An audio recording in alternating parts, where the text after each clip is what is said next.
Hello, everybody. Welcome to the latest installment of Streaming from the Multiverse. I'm StarCraft, and with me, well, not the full crew, I promise. Hope rest assured, more will start coming in eventually. But right now, I have with me, I have Kingdom Key 23. Hey, how you all doing? Yep. I have Comic Perch. Hello, good to talk to everybody. Yep. And with us, I hope, is the Batman who laughs, lulls, or Red Ring Batman. Oop. He's a little shy. A little shy, a little on the. Yeah, give him a moment. He'll introduce himself. So, welcome, guys. Welcome. And right now, it's going to be a bit of a free for all. I do have a few ideas for some topics for us to discuss. So, right now, our first topic at hand should be one of the most latest news. Let's talk about the recent comic book trailers that have been going on about. We've had Captain Marvel. We've had the Avengers, now with the title Endgame. And, well, not comic book related, kind of superhero related, the Kim Possible live action movie trailer, from which I just checked, has more downvotes than upvotes. Oh, wow. Did you just find that one out? Yep. Can y'all hear me now? Yep, we can hear you now. There he is, folks. Give him a round of applause. I think I was Batman who lulls. Yeah, I think I had it muted. Yep. Red Ring Batman, Batman who lulls, or Bruce Payne. That's me. Yep. Welcome. Whichever you're comfortable with. Yep. Yeah. Oh, yep. I've had about 4 accounts on Twitter so far. They keep getting suspended. Oh my God. You can never have too many accounts. Although in case of some people online, we wish they only had the one. Well, my Red Ring account, it got suspended on Thanksgiving break because I was some people who were saying mean things to Stan Lee. Oh boy. Yeah. Oh yeah. I used the C word a few times. Oh dear. Oh boy. Yep. That would do it. Yeah. Well, they got me mad. I mean, I'm just Stan Lee. You can't say that stuff. I'm not blaming you. Not blaming you. Yeah, I definitely understand. Yeah, I think a lot of us would have done the same thing. So anyway, we were just about to talk about the trailers. Let's first hit up the first one we had, the Captain Marvel trailer, or as I'll slightly admit, probably the only slightly better than the first teaser trailer. Uh-huh. What did you guys think of it first? Well, what I got to say about it is I think the Funko Pops are very photorealistic. I know there's so much depth and personality to it. It really is. Yep. Oh, yep. Compared to what we actually see on the screen. Yeah. But I will at least admit this. This might get some people after me, but at the very least, it can, and it gave somewhat of an explanation in the trailer by saying she thinks she's Kree. Yeah.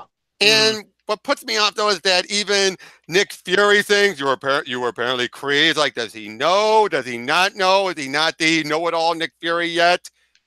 I don't think he's a know-it-all Nick Fury yet. They're kind of establishing that this is going to be his first encounter with superhuman beings and probably what pushes him into everything he does. I mean, yeah, that kind of sounds interesting because by the time we see him, he seems like he knows like everything going on. So it's interesting, a different take on the character, at least in the movie universe, obviously. Yep. Well, that makes sense. My wife commented when he was petting the cat. My wife is like, "Why is he being a complete dumbass?" You know. I mean, that's my wife. She don't read comics, and she's like, "What's wrong with him?" And I think he's just inexperienced. Yeah, they're playing it up a little bit, and I have hope that what we're seeing out of Captain Marvel, they're really determined in the trailer to make her seem like a huge battle warrior, tough, serious, no nonsense. And I suspect we'll get more range in the movie. I have to believe Marvel's and don't forget, call her a hero. Right. Yeah, I'm sorry. That everyone has a good reason to cringe at that because that was just like, why? And Tony Stark, it makes sense. In her case, it makes no sense for her to say that, especially if she's supposed to be this cold, soldier like Kree in her mind. Why would she say, call me a hero? That does not sound something that would be in the Kree's vocabulary. She hadn't done anything heroic yet. I know. Where's the proof? I know, exactly. And then you have the whole notion that, which was you guys were saying about was Nick Fury. if this means that she's the one that's going to make him become the badass Nick Fury because he needed her, to inspire him, that just doesn't feel right. Yeah. I mean, I know they're not going along. Obviously, they're not going with, he was in World War II and all that stuff. I get that. But let's be honest, the ultimate version of Nick Fury had a better origin where he was actually somehow roped into the Weapon X program as a prototype and got away. Yeah. I mean, they're doing based on where Avengers is going, they're having to shoehorn this character in 30 days before she needs to make a big impact in Avengers and be part of carrying that franchise beyond this. So it's a tough spot for Marvel. It's a tough spot for DC. You're taking this character, it's not the most popular in the world, and somehow make it work. There's a lot of different things in play. I'm curious how it pulls out. I'm sure people go see the movie, but I suspect most people are just going to be anxious to go to one a month later. Yeah. She could be popular, though. Did you see the Campbell cover for #1? Yeah. Oh, man. I was like, just let him do the art for the whole thing. To be fair about Campbell, he's a slow artist. And expensive. Yeah. I mean, he still never did that one Spider-Man story with Jeff Loeb. Yeah, we have our hopes. I still think it would be smart for the big companies when you have a movie like this coming out to hire a AAA prestige, amazing artist to come in and do a graphic novel for the movie that's really going to be new and fresh and the best possible talent you have out there. But it's just not how the business works these days, unfortunately. Yeah. So, I mean, it should be. I seen someone saying the other day, I mean, basically, you could get more money at McDonald's than you can doing comic art for some of these companies. Huh. It's not right when they have $1 million movies. No, it's not. It's very much. I mean, it's right in line with Disney. And you think about the animators that got paid for their movies and what Pixar. It's not the place you go to get rich. Yeah, that's very true. However, I will say this. Between Marvel and DC, at least DC still has a better triple, high rating artist. You know what I'm saying? Yeah. They're putting more of their money there for sure.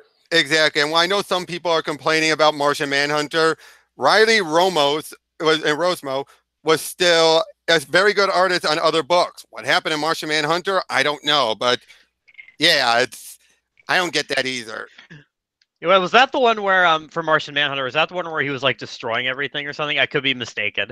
That was just the brand new one. Nerdette did a review of it recently. Oh, okay, because I saw the animation looked really weird on that one. No animation. It was just I mean the art. The art. It does look very rough. It looks. I mean, it's a gritty style. He's a gritty cop. It'll be an interesting take on the character. I miss the old Oreo cooking eating Martian Manhunter, but that's just me. I agree. Now, moving on to the next trailer, the big one so many people have been waiting for ever since earlier this year, Avengers Endgame. First of all, the title. It's not Infinity. It's not Annihilation. It's just Endgame. Least surprising title reveal, I think, ever. Yeah. Yeah, I agree. Yep. We haven't seen that one done before, right? Yeah. True, and it does match what Doctor Strange said at the end of the near the end of the last movie. Right. Yep, it's going to be the end. True. That is true. Hey, Yeah, but now for the rest of the trailer, though. Sorry. we just got somebody. Yep, Lenore. Hey, girl. Hi there. Is everything working? I have no idea. You're a little quiet, but we can still hear you. I can hear you. All right. Well, quiet is better than. Oh, there we that's go. loud. Yeah, there you go. There we go. I'm great. There we go. Welcome aboard, Lenore. We were just talking about the recent Marvel trailers. Yay! Aren't they a hoot? Well, we just finished So Captain happy. Marvel. Yep, we just finished Captain Marvel. You want to give your opinion on that first? I'm happy that there seemed to be a slight effort of a smile. I feel like at this point somebody's editing the trailers on purpose to troll us. I feel like there's got to be an effort made because it cuts off right before I feel like there's an actual chuckle.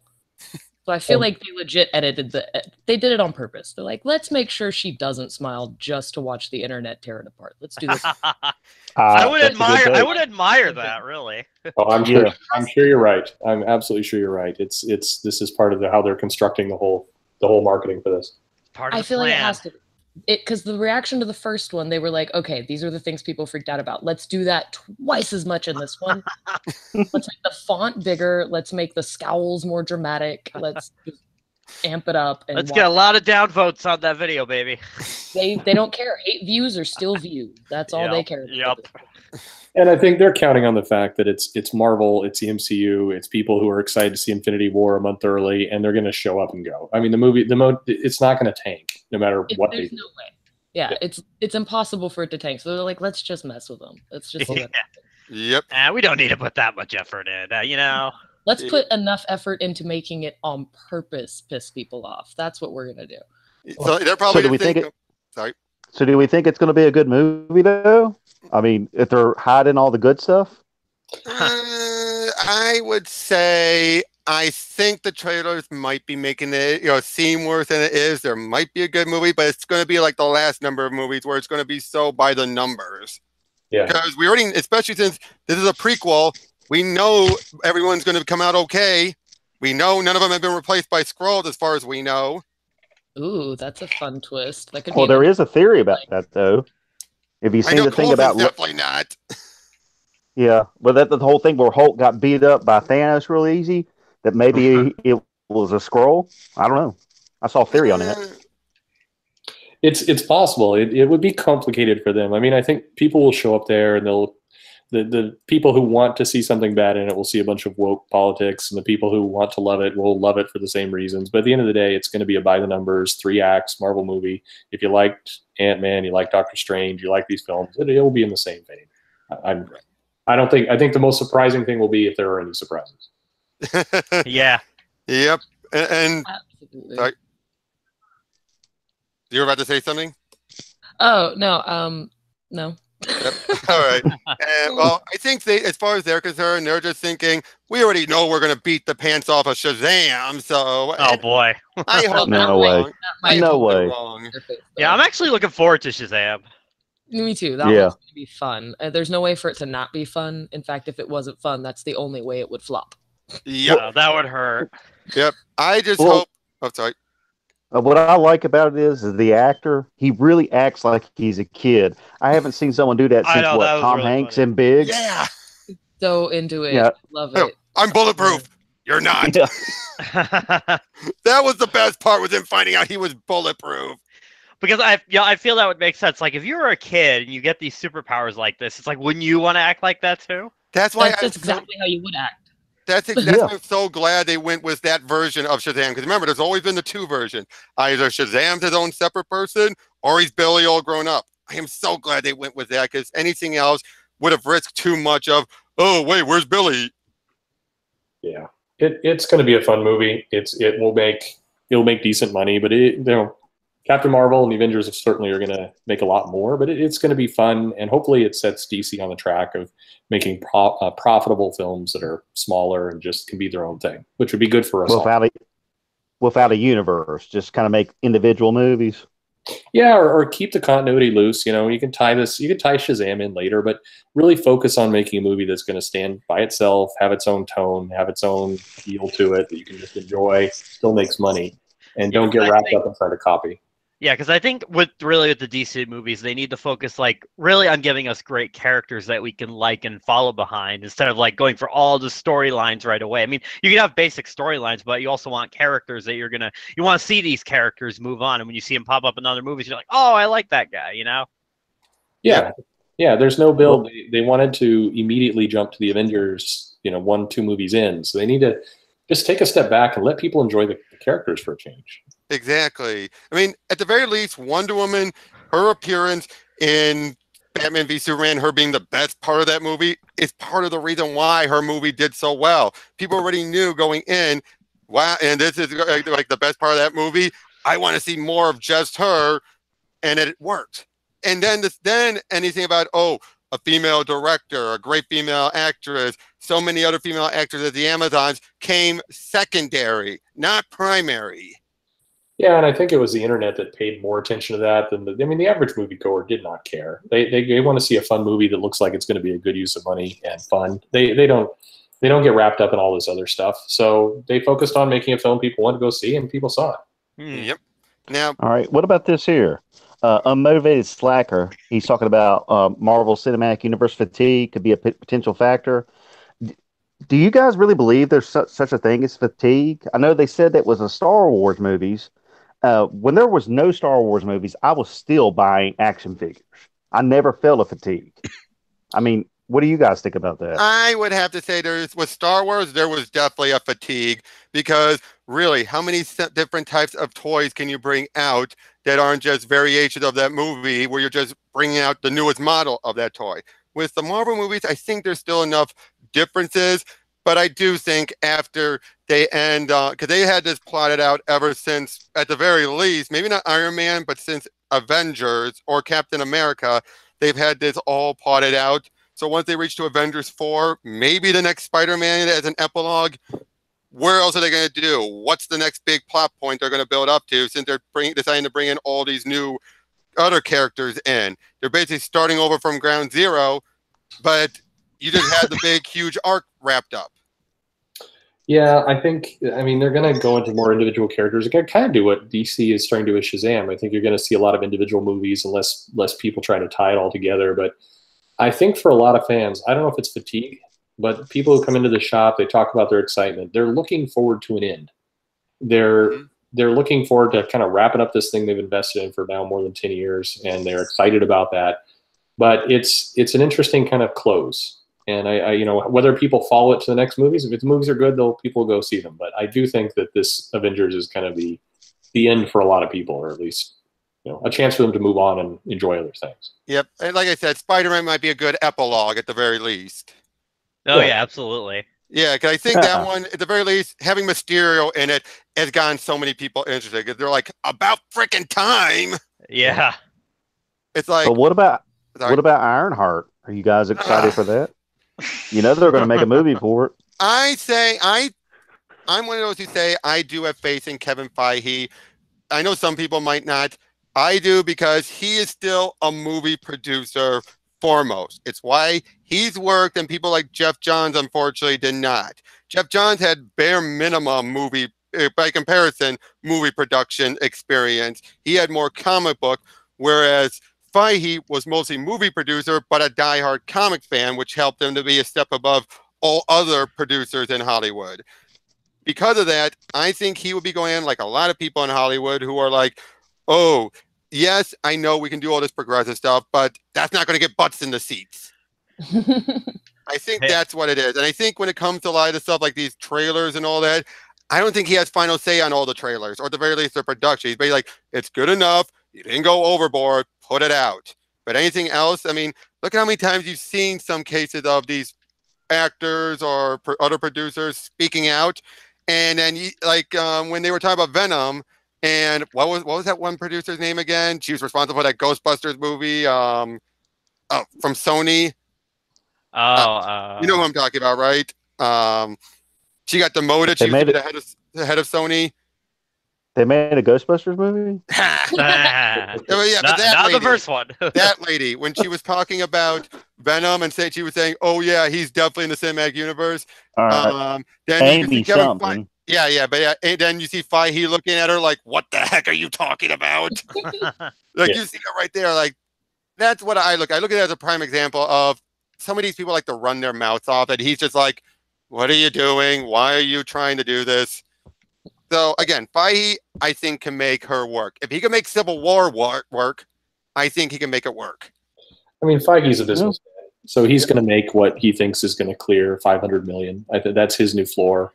Oh man, he's not. I mean, if he can make Ironheart work for 500 plus, and he can make it work internationally, he'll do it. But you're seeing them talk a lot about other properties they want to do and kind of throw a bunch of stuff out in the air. But at this moment, we know Eternals is coming. We know there's a new Black Panther movie coming. We know another Doctor Strange film. But beyond that, I think a lot of these ideas, Miss Marvel and Ironheart, there's scripts being asked for, but whether they see the light of day. I mean, if Marvel Rising, the cartoon, bombs and people are not buying into that, then it's the odds of them making a movie out of nowhere just because they want to pursue agenda are pretty small. Feige wants his millions. Exactly. Now, moving on to the next topic, Lenore, I was just asking the others, what's your take on the final in the fourth Avengers title being Endgame? Not Annihilation, not any of the other stuff people were hoping for, but Endgame. I don't really have strong thoughts on it. It's like literally stated in the movie beforehand. Like Yep. it was like, meh, not super impressed, but it was like, didn't they try to deny that was it? Yeah. I think Everybody was like, that was oh, one of that's the them. next movie, and they were like, no, and then it was, and we're like, really? Yep. Oh But yeah, I then- remember that. But that was after everyone else was saying stuff like Annihilation, which would have been awesome, but would not have fit based off of what it looks like. Yeah, I don't know. Being reminded of Annihilation would have reminded me of Mortal Kombat Annihilation, and the less said, the better. True, but in Marvel's case, Annihilation was an awesome storyline. So Oh, it was the actual storyline. yeah, Yeah. it had Well, nothing to do what with I was excited about? What? I like that homeless America is gone. He shaved that beard. Up your camera's not going, Bruce. Sorry. It's all right. I had my phone just laying there. Yep. Is that better? Yep. But There we go. you can hear us. All right. Now, but with the Yeah, I can hear you. Yep. All right. But with the trailer itself, I loved Robert Downey Jr.'s opening in the trailer. I thought that was really good. Yeah. If this is his last time as Tony, Rob? I got cut out. I think this is a great note for him to go out on already. Yeah. That makes me remember when Nebula, did she put her hand on Tony's shoulder in the ship? Yeah, it looks like it. maybe. Yeah. Yeah. We're not positive. Because It could be anybody, but it looked like his shirt. Well, I know he wasn't wearing a long sleeve sleeve shirt. Yep. Well, He wasn't wearing a long sleeve shirt, but the Yeah. person in the chair had that. So Well, I didn't know what that was. I mean, Nebula could have gone and found, I don't know. I feel like she may have actually tried to go find a body. Do you True. think she could have saved him? No, I feel like she may have gone and found her sister's body. That's a possibility. Maybe. That would be a reach, but I think that's like the other logical thought of who she would be touching thoughtfully. Mm-hmm. Yeah. But So do you think? Family she had that she cared about. Yeah. So do you think Tony dies on the ship? No, I don't think he No. does. Nah. I really don't think he does. I don't think so that's either. the big Yeah. dramatic, all hope is lost. That would- moment right before Yeah, the that would be kind of lame. No, Yeah. he'll get rescued by rescue, I think. Especially if they're gonna try and resolve, Tony and Steve's storyline. Yeah. It's hard to say. I think whether these guys will be back. We've heard so many stories back and forth. I tend to Yeah. Yeah. Um, One day we're gonna have Professor Hulk. Who knows? Yeah, I mean, but you can't trust the marketing. I mean, the Russos claimed up and down that these movies were standalone. They were not. One did not lead into the other. There was not going to end in a cliffhanger, and that was a complete lie. And they said it wasn't in game, and it was. So I think, I think the most logical thing we see here is this is probably in for Robert Downey Jr. It's probably in for Chris Evans. I think we're seeing a lot of these guys will fade out, and whether they die saving the world or we just don't see them anymore, hard to say. Right. But as the trailer went on though, like we see that T'Challa's sister, what was her name again? Shuri. Shuri, looks like she's gone. She's at least missing. I mean, she could very well have gone like crazy underground, trust no one after everybody dusted out. There's no telling. Yeah, because she did survive, didn't she, as I recall? I thought she did. She could have just hoveled down in her lab and locked it down or something, and then of course she'd be considered missing. It's not like she didn't True. talk to anybody. She If she was could- cut off by herself. She could, since if I remember in the comics, didn't she also for a brief time take up Black Panther for a while? Yeah, she very well could have made her. She went and disappeared to make herself a suit and eat some weird purple fruit that they recultivated. Who knows? Who knows? That'd be kind of cool. Yep, it And, would like, be. Shows up at random. I feel like there's going to be a lot of mini all hope is lost moments followed by some dramatic entrances from characters we had kind of forgot were missing for a minute there. Yeah. And I feel Although like one of them's going to be Tony in space. Either Nebula's going to magically show up and save him, or Captain Marvel and shows up and saves him on her way to come save the day. Like somebody's going to bump into him and scoop him up. That's kind of Captain Marvel's going to save everybody. Oh, of course. No, I really don't. I really Yep. don't. I think that's I going to be hope they don't. like everybody thinks she's going to be, and then it's going to be someone out of left wing is going to be the one to actually make the big dramatic end game move. Yeah, but I still am ticked off. But just back to Captain Marvel for a second. This whole notion of she's the most powerful person, character we've ever seen, like more powerful than a god. Why did the Kree somehow make her so damn powerful? They were never shown to all be that powerful. They don't, but keep in mind that's I mean it's marketing talk from people who are trying to sell the next movie. I think these ideas of who's the most strong, this or that. I mean, I think it's purely a hey, here's somebody you can look forward to. Wow, she's going to be really strong. You need to go see that movie, and she's going to show up. And I think that's I would be well. I mean, from what we see in the trailer, she's not stronger than Thor, and it's not going to be stronger than Thor in the movie, and it'll play out.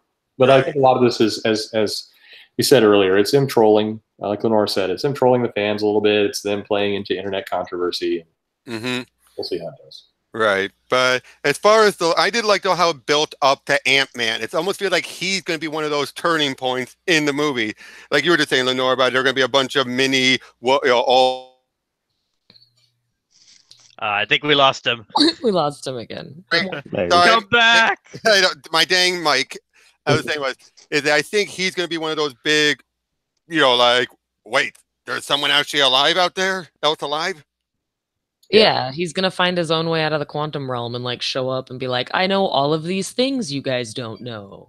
I have Well, have you information, and I've been in a realm that's juiced me up with weird abilities for some reason. Ta-da!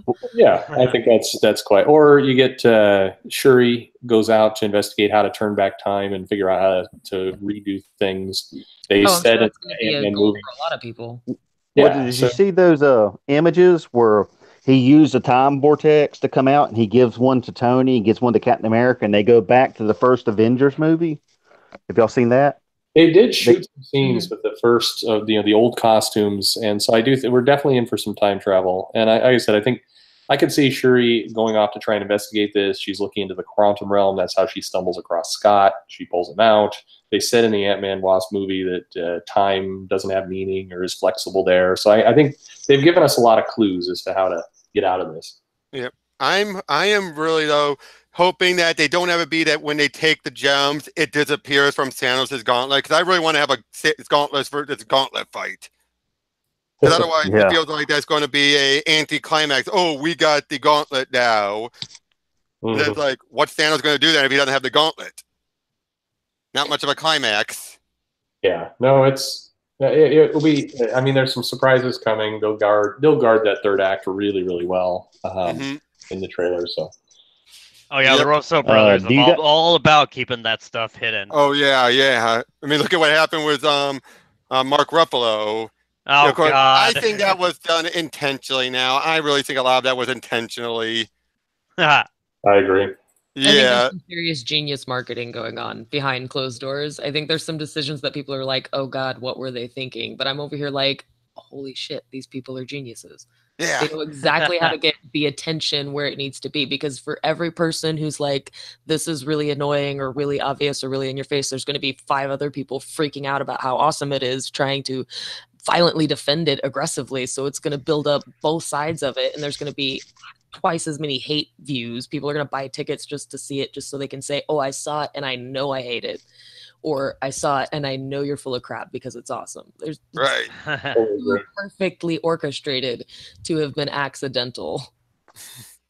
Yep. I totally agree. I think there was a hope early on that Captain Marvel would be Marvel's or Disney's Wonder Woman. I think it became pretty clear that it was just stuck in an awkward place. A bunch of other movies people wanted to see more, and Brie Larson doesn't have the same charisma, and so and so they pivoted. They're like, let's use this to get people either angry or in love with it, and that's a little bit of what they did with Black Panther. If you remember, a couple months before that movie came out, they were definitely playing some of that marketing game of kind of going overboard on things to get people to hate on it and talk it up, and it turned out to be a good movie. We'll see if Marvel can be the same. Yep, I agree with that. But I'm just hoping this ends up being a great finale, a worthwhile send-off to everyone. If characters die, which I'm positive, there's a good chance there's going to be Cap and Iron Man. or maybe not Iron Man dying, but at the very least, finally giving it up for good. I think this is going to be a worthy send-off. Oh yeah. But my main thing is, if this is the finale, where do we go from here? Because all these movies, they're based on stuff that's decades old. All these old stories. Do we see movies being made about current Marvel? I don't see that happening. Not without a lot of changes. Yeah. They would definitely have to. Yeah. Now, here's one character I'm hoping that actually, from what I've heard back to the old casting calls they used to have, I hope she wasn't cut out. I want Betty Ross to show up finally. I am sick and tired of them just ignoring that like she didn't exist. Yeah. I mean, especially when they start putting her up with him up with Black Widow. I'm just like, it's because she has red hair, and now that she's blonde for whatever reason, I think that's They hate redheads. I'm telling you. I mean, I actually was just talking about the red hair, the blonde hair thing. I think that was done in a way because of the time travel thing. I think her hair changing color is going to be a way to differentiate past from present. I think they're trying to strategically make visual things that will make it easy to tell back and forth who's from which timeline. That's true, especially since she doesn't have that much of a different look compared to the boys. No, her costume doesn't change much. She doesn't have a lot of makeup changes. She literally wouldn't look any different, so they had to just make it a big dramatic hairstyle change. Everybody else has big changes to their costume. Or in the case of Hawkeye, a completely different identity. Yeah. Ronan. Yeah, well, he's it, so. That was awesome. That was awesome. See, now that's a new story. That was good. Yeah, that was definitely a new story that they're using. So yeah. You're also going to mess with time. So they're going to retcon on purpose probably a lot of stuff from some other movies. Mm-hmm.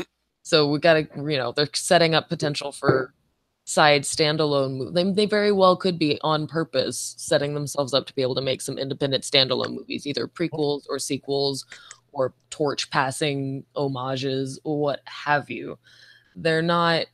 This isn't the end of this Marvel universe. This is just them killing off the Avengers as it stands as a group.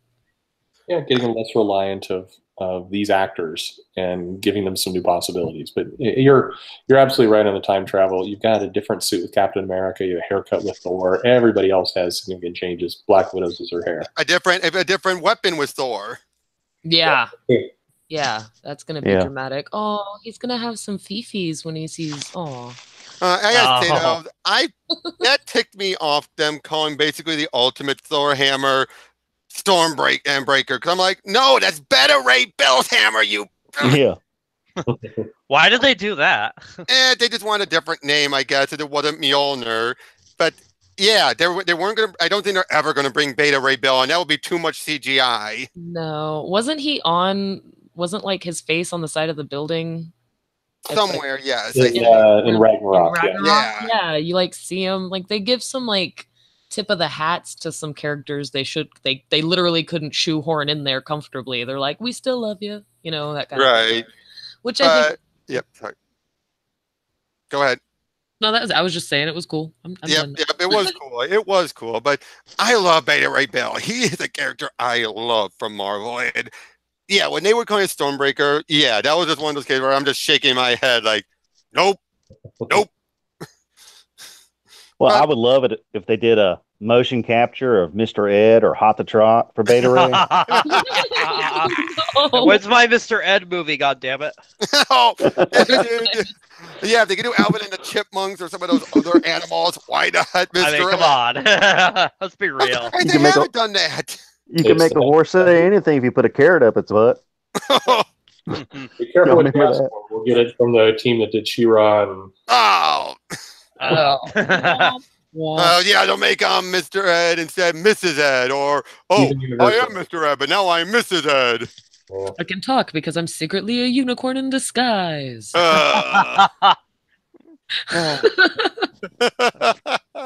sad because it's true. Yeah. Now then, let's talk about the other big movie coming up, Aquaman.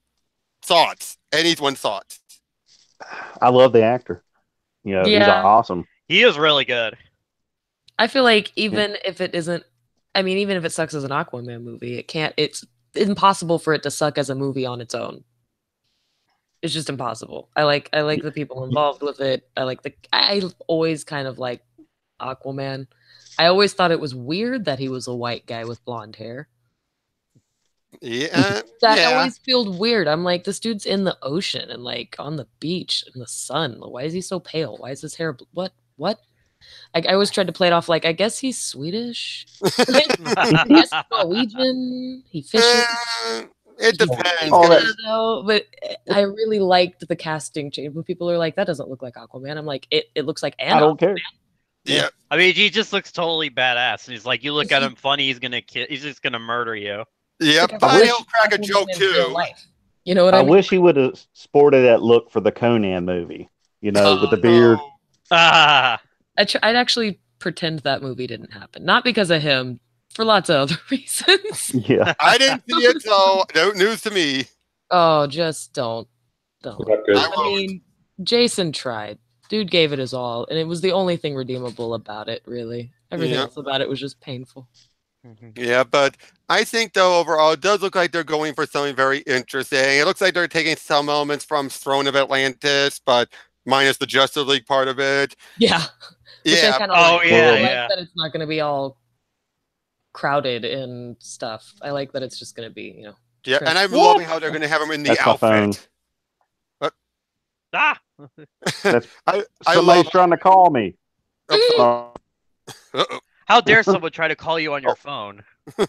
Well, yeah. Well, my mom had carpal surgery last week, Ooh. and Ah. it got a bad infection, and she had day surgery. So he's probably calling to let me know what's going on. All right, all right. Yeah, yeah. But yeah, I'll talk to him later.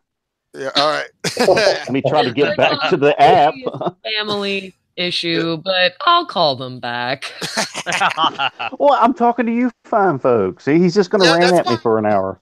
Yeah. Yep, but yeah, I guess I'm loving how we're seeing him in the actual outfit. It's like I didn't think they were gonna do that, and they did it. And it looks so badass. It It does. really does. So badass. I was like, wow. And I'm not even saying that from like a he's attractive. I'm just saying that looks awesome. No, they By the did way, did y'all like my ringtone? It was Claptrap Didn't hear beatbox it. time. I don't think I heard it. Oh, it's Claptrap from Borderlands Oh, doing beatbox. oh no, jeez. Midnight Cherry TV. He mentioned about Pale Lives Matter. Yep. I don't think he thinks he's going to be a terrible Aquaman. Midnight Jerry, agree to disagree. I think he's been doing great. He has that right balance between Peter David, Jeff Johns, and Brave and the Bold. That's what Yeah. I say. He has that right balance between all of those. Yeah, I mean, DC never discount DC's ability to screw it up when it comes to the movies, but it looks like it's going to be fun and solid. And He was saying that was a joke, a Game of Thrones joke. Dude, I don't watch Game of Thrones. I do not watch it. I don't have HBO. Right over my head. Have you never watched it? I never watched it. The only Oh. thing I've ever done with it was the Telltale game. It's All a pretty right. good show, man. Yeah, so I've heard. But I don't Is have there HBO. really as much like swinging naked male penis in the show as Darn, South I was about to make a joke. You beat me to it. like I've never seen Game of Thrones, but South Park leads me to believe it is 90% just full frontal male nudity. It does. It does have it, but it's not, it's more like 10%. It's more like 10%. Maybe yeah. 5. That's that second scene. Oh yeah. a balanced level of side boob is my next question. Like, is there at least enough? Oh, I'm aware of the full frontal. No. Like, the is there second- there's naked titties as well, or are we just seeing? Yeah. Okay, cool. Oh, I'm There's aware definitely of more that. boobs. Like, if it's uneven, I'm gonna be like, wow, that's. No, the second season had plenty of nudity. There's no shortage for you. And that's Well, HBO that- for you. That might get me to check it out. I'm not gonna lie. But Totally honest human There- being now. there's way more to it than that, though. It starts out like a traditional fantasy thing, and it starts bringing magic and giants and dragons into it later on, and you learn about this magic as the characters do. It's really subtle how they bring all that stuff into it.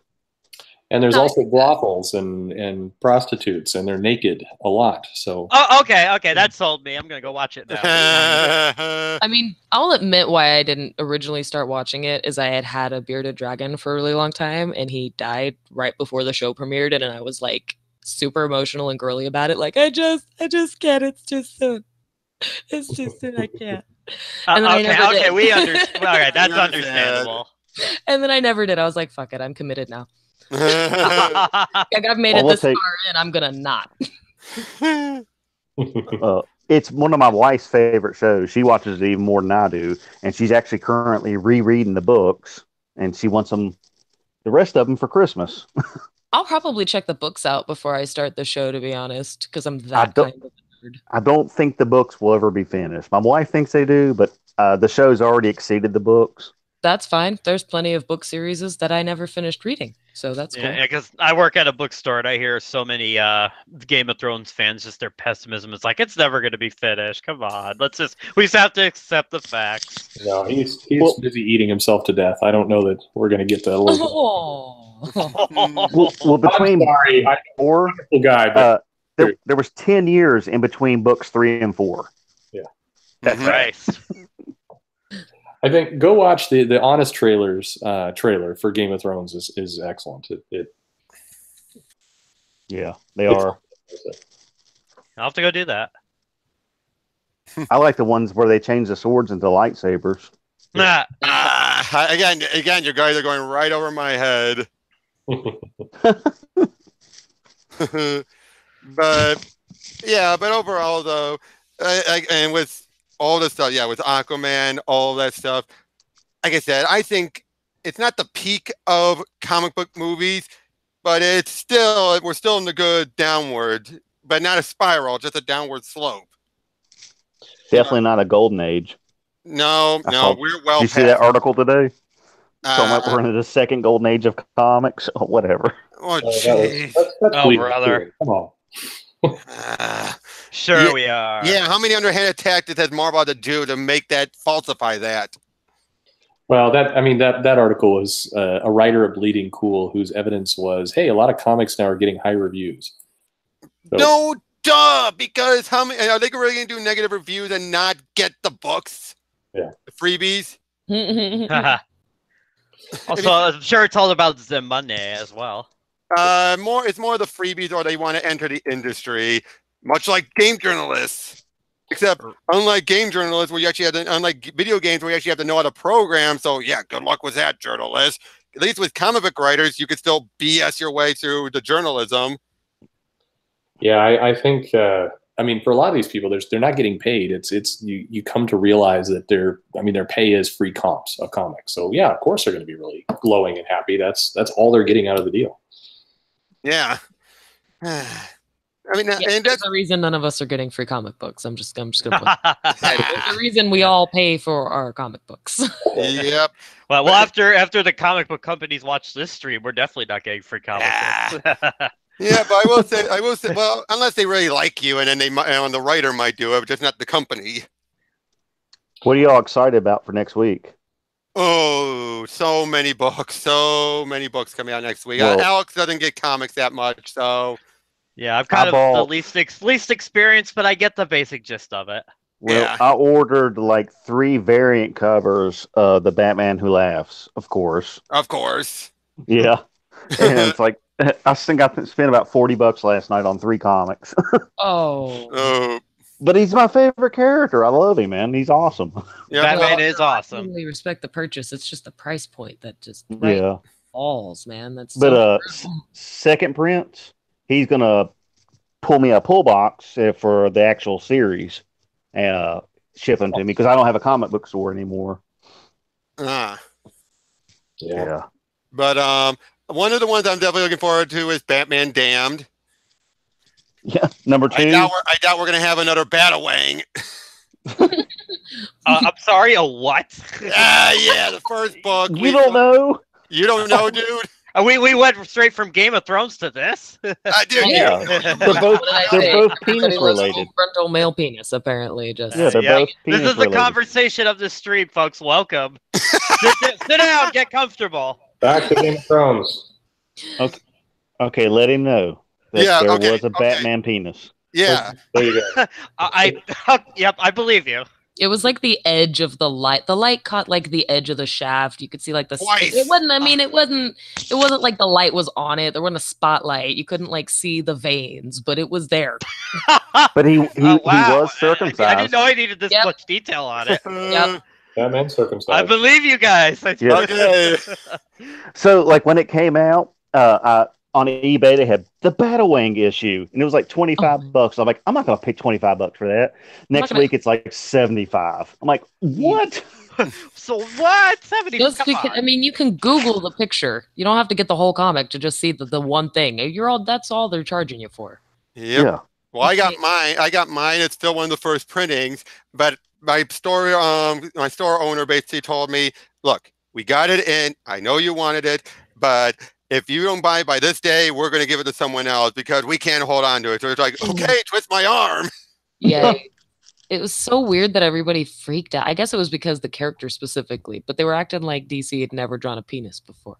Yeah. Well, I didn't want the Wang. I wanted the actual comic book. Oh, Just yeah. like I want. the internet. I was freaked say, yeah, it's not out. like DC's ever had a big blue guy that's always hanging his junk out. Right, And that exactly. really is brightly lit penis. It's not like in the shadows. Like Batman's Yeah. was in the shadows, as you would expect Batman's penis. Well, I to be. mean, come on. If you Like, could deal with Dr. Manhattan, then you could deal with a little thing in the shadows. yeah, that's. I mean, it was on point. Even his dick shot was on brand. It was in the shadows, like, and like it was.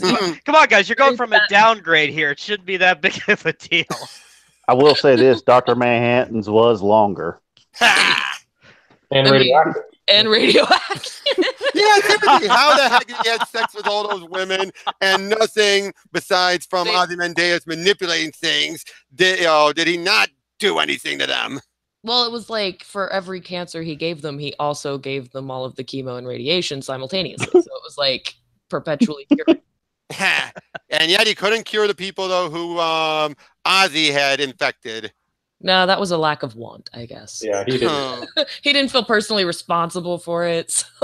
So. What's with all these infections, though? Didn't Spider-Man like give Mary Jane cancer with his wing? Oh, you no. mean Spider-Man Rain? Spider-Man Rain. Everybody's got radioactive mutations. Of course, if they're having close interactions with normal people, eventually someone's gonna get sick. Yeah. That's just You have him. You That- make a good point. Yeah, All right. but to be fair, though, in the later issues of that mini, they made it clear it wasn't just the fluid; it was everything. Sweat, just being close to him. yeah, Blood. That's much better. Okay, literally. but I want to do an Indiegogo radioactive penis man. Ah, Will you back it? well, sure, I'll Absolutely. back it. The Yeah. first storyline will be Dick of Death. Dick of death. But yeah, but back to the topic of what else I'll be getting: Batman Who Laughs, obviously. But one book I'm definitely avoiding for obvious reason, mostly because we were talking about dicks. Well, let's be related to assholes. Goddess mode. Oh, Oh, that exists. Yeah, keep me on that one. That's a thing. That's still a thing. I Well, thought- no, that's coming out now, first issue. oh, Yeah, but it's got Oh. at least in my shop anyway. I've got 3 pre-orders. 3. I mean, it's not gonna get. I mean, American Carnage had 4 times that. It's funny. The people who are going to talk about this most are going to be the people online who will be angry or defending it or whatever. But nobody's going to buy this. And Exactly. all the people who read it that talk kindly of it are probably, like you guys mentioned, getting it for free specifically so they'll speak nicely about it. But it's not going to convince anybody else to get it. Oh, is it really that bad? It's Zoe Quinn, dude. there you go. I mean, You know who that is, right, Alex? Zoe Quinn from Gamergate. Well, you know. Oh, okay. we've seen several. I mean, I've seen about half the issue now. I guess I'll see the rest on Monday. But it's there's nothing there. It's a story. It's a story you've heard 100 times before. It's cyber science. I mean, there's nothing original about it, and it will fade as fast as people stop talking about it. Okay, so that'll be one more for the pre-order for the Batwing comic, please. One more pre-order for the Batwing, please. Yep. Midnight TV says, John, make sure those penises are diverse. Better have one of every type. Oh my god. Definitely going to have a Mandingo in there. Statement Okay. released from Marvel. Yep. Oh. Now, hey, Perch, quick question. Out of Yeah. all the books that are still going on, has there ever been a book that you're still surprised is selling enough that it's still an ongoing? Well, in particular, like say Scooby Apocalypse or whatever. Oh yeah, I mean, Deathstroke does well. I'm surprised that's because DC largely forgets about that book. They do a lot of interesting things there, and they get very little marketing, but it's got a loyal following. Red Hood and Outlaws too. Yeah, that's another one. I mean, DC have a couple of these books that it feels like if they just promoted them a little bit more, they'd bump up 10,000 a month in copies. And that would be good for them. Easily. Yeah, I think they really stumble on their B titles and their C titles. They just kind of leave them alone. On Marvel's side, I think Marvel's just odd. The way they market and the way they promote, they'll go all in really hard for an issue or two, and then it seems like they get bored and wander away. Well, they got like 3 issues in the double digits. Old Man Logan and the 2 Star Wars titles. Everything else is still under 10. Yeah. I don't get that either. But you get titles. I've written out this for, and people get angry usually about it. You got a title like Moon Girl that sells consistently, and people like it, and parents will come in with kids, and it appeals to them, and it gets kids into comics, and it's a solid book for that group. And yet Marvel ignores it by and large. They don't do anything to kind of encourage. They want new audiences. Well, there's a book that's bringing a new audience, and they ignore it. So it just kind of stays there flat. And they try and get things out of Scholastic and other places, but it's whenever they have a hit, it's like they don't recognize it. And instead, they veer left and just try and do some other random new thing. It's very well. very, They don't recognize anything. How come comics are not advertised at the movie theater for a comic book movie? You don't need, I think they tried that before. They always theorized it, but usually by the time they would put the advertisement, it would be either the best place to put it would be during those commercials that people are walking in. Not everyone's going to see that. You put it at the end. Yeah, it's not always guaranteed that some people are going to stick around for that. They'll stick around for end credit sequences, but even then, there's still people walking out of Marvel movies when I go there. There are, but I think your point's right. If you take Infinity War and you think, when the opening credits are rolling and they're kind of just showing some various shots of space and other things, putting up a simple message to say, based on this comic book, you can go buy now, it's available for you, or not like an ad, but just some something. Oh yeah, no, that's true. Yeah, I guess I could see both the advantages and disadvantages too. Because like when the movie starts, it's just like, hey, get this as well. Then it kind of takes you out of the mood. But I could see like it would be a clever way as well. You don't want to make But it. I do. But just some. What was funny is when Black Panther came out, they actually shipped copies of Black Panther #1, but the new one with coats to the theaters, and they were giving them out. AMC and I think Regal both did. So they gave them tons of comics. And what they didn't do is tell people, all right, if you like this, here's where you go buy more. You had no idea. And so people were not. And then second, that's probably the worst introduction to Black Panther in a comic book you can have for a bunch of fans who are coming as character new. It's the first issue of the Coates run was not the space one, but the previous one. It's a lot of politics and he's sitting around. It's like, you couldn't have gone further back, like get a best of or commission a story from Priest or just any number of things to actually or even just like a brief like history of like the character almost in comics. Absolutely. Yeah, like a saga book. Yep, absolutely. Yeah, because those saga books have always been, I remember they used to do those. They don't do those anymore. I miss them. The little free saga books they would just give out, like, here, get caught up. Here, get caught up. Yeah. No, and it's frustrating. It makes me frustrated, obviously, because it hits my business, but it frustrates me because you've got $1 billion company behind them. And so you see what Mark Miller's done or what some of the indie books has done. When Kick-Ass was out, which was technically a Marvel book, and Miller was just pushing every button to try and get some tie-ins and some promotions going. Meanwhile, you've got Marvel owned by Disney, who has just countless marketing dollars that they spend everywhere. And you can't make that simple connection to sell your books. It's very weird. Yeah. It is. Absolutely. Like they don't take the comic book part seriously. Nope. Or But they have done it before. I remember with Dark Knight's Metal, they had commercials on actual TV. Yeah, Y'all remember that? yeah. Well, what I'm starting to think is maybe they are paying attention to the crap going on the internet. And maybe instead of just calling these people out and being like, you're being a douche or you're being counterproductive to our point, they'd rather just let that part of their company die quietly. Instead of drawing any attention to it, they're like, let's just let it die, which is really fucked up for everybody else who's like really invested in it. It is a Marvel. The way Disney handles Marvel, I mean, it is for all intents and purposes an outside company. The majority of the people are contractors; they're not employees, and they did make a very conscious decision to downplay art because they see that studio or that publishing arm as IP creation. So that's why they put all the effort to the writers and they, very little to the art because they don't inherently care. They're just hoping for some story ideas to catch that they can then transfer to movies and redo in their own image anyway. So that's the Marvel we're left with today, which somebody who's reading comics for 40 years, that's sad. Sorry, that's a downer. No. It's true though, but it's true. That's the thing. And it's just, I really, and that's part of the reason why I wanted you here, Birch, to bring that up as well, because just hearing stuff like that is always just interesting because you always see people talk about just the fans online interacting with the creators, but you mentioned about how things are from the business point of view. Because I just want to get into this topic. So many times I've tried to bring this up at my local comic book store, and a lot of times they will just they sometimes know a little bit about, but not much, or they're like, don't care. Although there are some times where they have cases of they flip to the book and even they're like, oh man, that's complete garbage, and they just order what people want. Otherwise, they just buy 1 or 2 copies. That's it. Which I'm grateful for that they're not like that. They like the other ones that go all in. But at the same time, no, yeah, you try talking about it. There are times when I tell them about it, they say I stay off Twitter, or they actually are like, oh God, really? They really went there, but they don't go whole on hating either. Well, they can't. I mean, you're given the product to sell that they give you. It's not like, if you go and get yourself angry on social media. And first of all, you don't have time.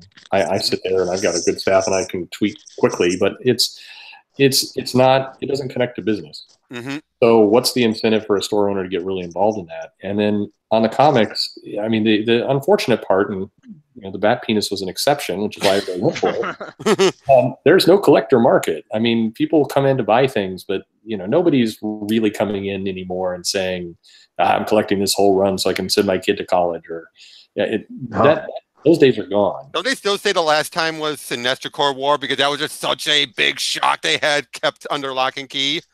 Mm-hmm. Yeah, because I remember that's like the last big that's still worth something for a first edition because they were so small. Oh yeah. Well, I've got all the Blackest Night and the Whitest Day and all those, and I mean, some of them go for $20-$30 each. Sure. Yeah. There's money there, but it's hard to unload it. You can't, like in the 90s, you could walk into a comic shop with some comics and say, I want to unload these. I want to take my profit. Today, it's a lot harder. You're relying on eBay, or it's that part of the market's gone. So comic shops are really ordering what they can sell through. They're trying not to keep a back stock. Everybody in my area, 20 shops or so in this area, none of us want to keep a back stock. It's just, where do we put it? Yep. Now, with your opinion, Perch, what has still been like the biggest critical and money-making hit still in the comics lately consistently? Batman. Batman? Yeah. I mean, Batman sells through. I can sell 200 copies of Batman consistently without worrying about it. Mm-hmm. Well, it's so true. If you get rid of the number ones that come out every month, Batman would be on the number 1 and number 2 slot every month. Mm-hmm. If it wasn't for these other issues. Would you agree?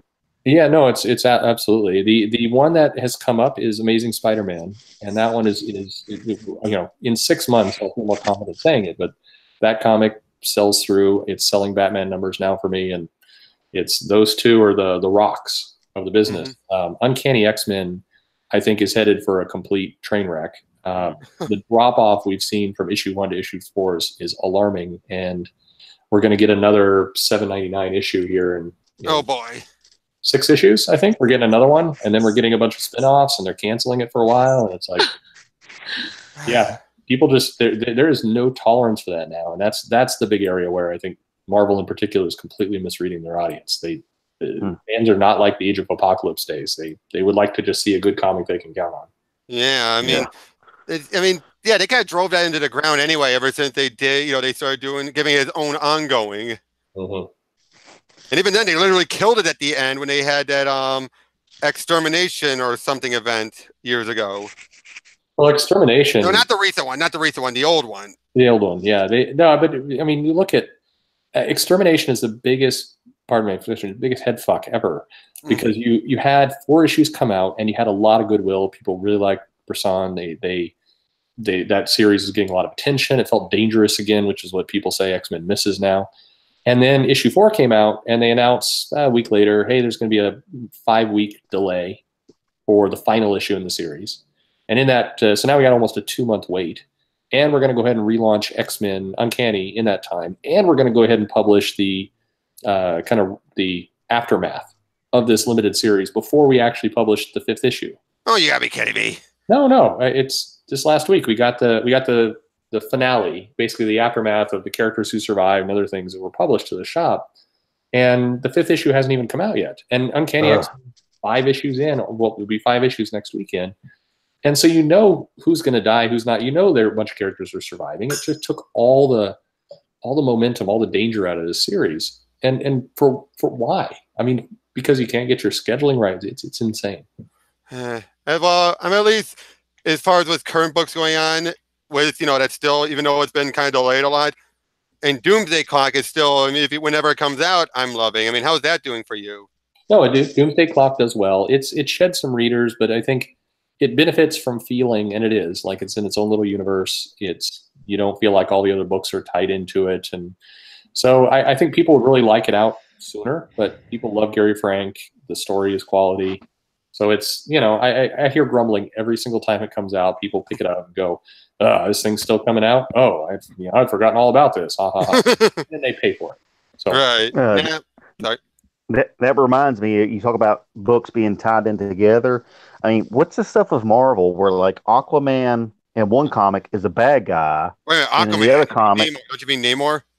yeah, Namor. I was like, what's going on with that? Like, when did this happen? He's like, yeah, it's like, is there any editors who are saying, hey, he's a bad guy in this comic? That's what I give props to DC. Even when they brought in these new writers like G. Willow Wilson, Kelly Sue DeConnick, or even Bendis, they're still sticking to some semblance of what came before them, either in the immediate arc or a arc prior to the fill-in arc. Yeah. No, I mean, Marvel is strange that way. I mean, but they have a stated plan. They've said it at the Comic-Con. They've said it before that, fans don't care about continuity. That's the statement. And so, we're going to tell the best stories we can, and we're going to go with it. And, if they don't line up, then, it's only obsessive weirdos who really care about that kind of thing. So, people want consistency. People want consistency. Yeah, consistency is very important too. It can, if it's not consistent, it's like something's wrong. It feels disconnected, and you're just taken out of the mood completely. Yeah. I mean, I think does that make us all obsessive weirdos? Is that what they're trying to say? Yeah. No. It's what's wrong with being obsessive? I like being obsessive. If Namor is good in one issue and then 2 years later he's bad and the writer just chose to ignore some stuff, I mean, I still care about that stuff, but most fans won't. But in the same month, I mean, that's just, and in some cases with the same editor. So what are you doing? I know. I mean, here's the funny thing is, remember how everyone kept complaining when DC mentioned they had the 5-year timeline and everyone kept saying, tell us what it is.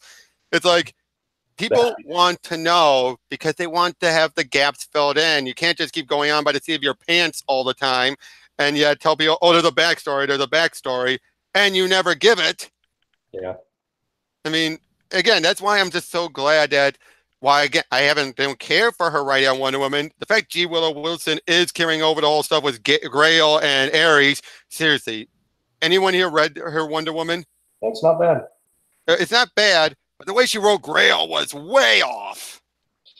I guess, you become numb to it with other kind of weird changes to characters, but there's clearly something going on better over there than at Marvel in terms of the editorial. I wish on Twitter people complain, every single day about, this writer said this artist did this colorist did this. I'm not saying those things are good, but you got to put in perspective. These people are contractors. They shouldn't be saying that, but it's the editors, it's the marketing team, it's the people higher up that are really hurting the future of this company. We will forget 5 years from now what Tamara Bonvillain said in Twitter. It won't even take 5 years. But what we won't forget is the fact that this new Avengers run that was relaunched was, completely not tied to anything and was forgetful. And there's, are they going to make a movie off of any current runs? I don't see it. Now, that was my point that I issued earlier, that like all the movies they have now are based on old material, and you're not going to get that with the new material. No, not at all. No, you got to the point where it was Captain Marvel. Haven't they had to retcon her origin now to get rid of Marvel entirely, so they could just have her be her own character? Because that's what get the rid movie's of all gonna do. the Rogue stuff. Yeah, where she got how's had her that, powers taken by Rogue. How does that fix Rogue? Well, what's funny about that is I think they went forward with that, just like they did with the retconning in the comics with Scarlet Witch and Quicksilver. And now, surprise, Disney actually bought the Fox library, so you can use all those X-Men characters. So my God. I can't imagine the conversations that the people who had to put so much effort into writing out entire chunks of storyline and things that were already laid out super simple that they had to just completely fuck off and write out because they didn't own those characters, and now they're like, oh, but now we do. Okay, so just fuck me, right? Okay, thanks. Well, but in the case of something like, look at the case with the Inhumans, how they kept pushing all that, but then we got the awesome Deaths of the Inhumans with Donny Cates. Sure. And that was a good way of basically, putting the genie back in the bottle on that one.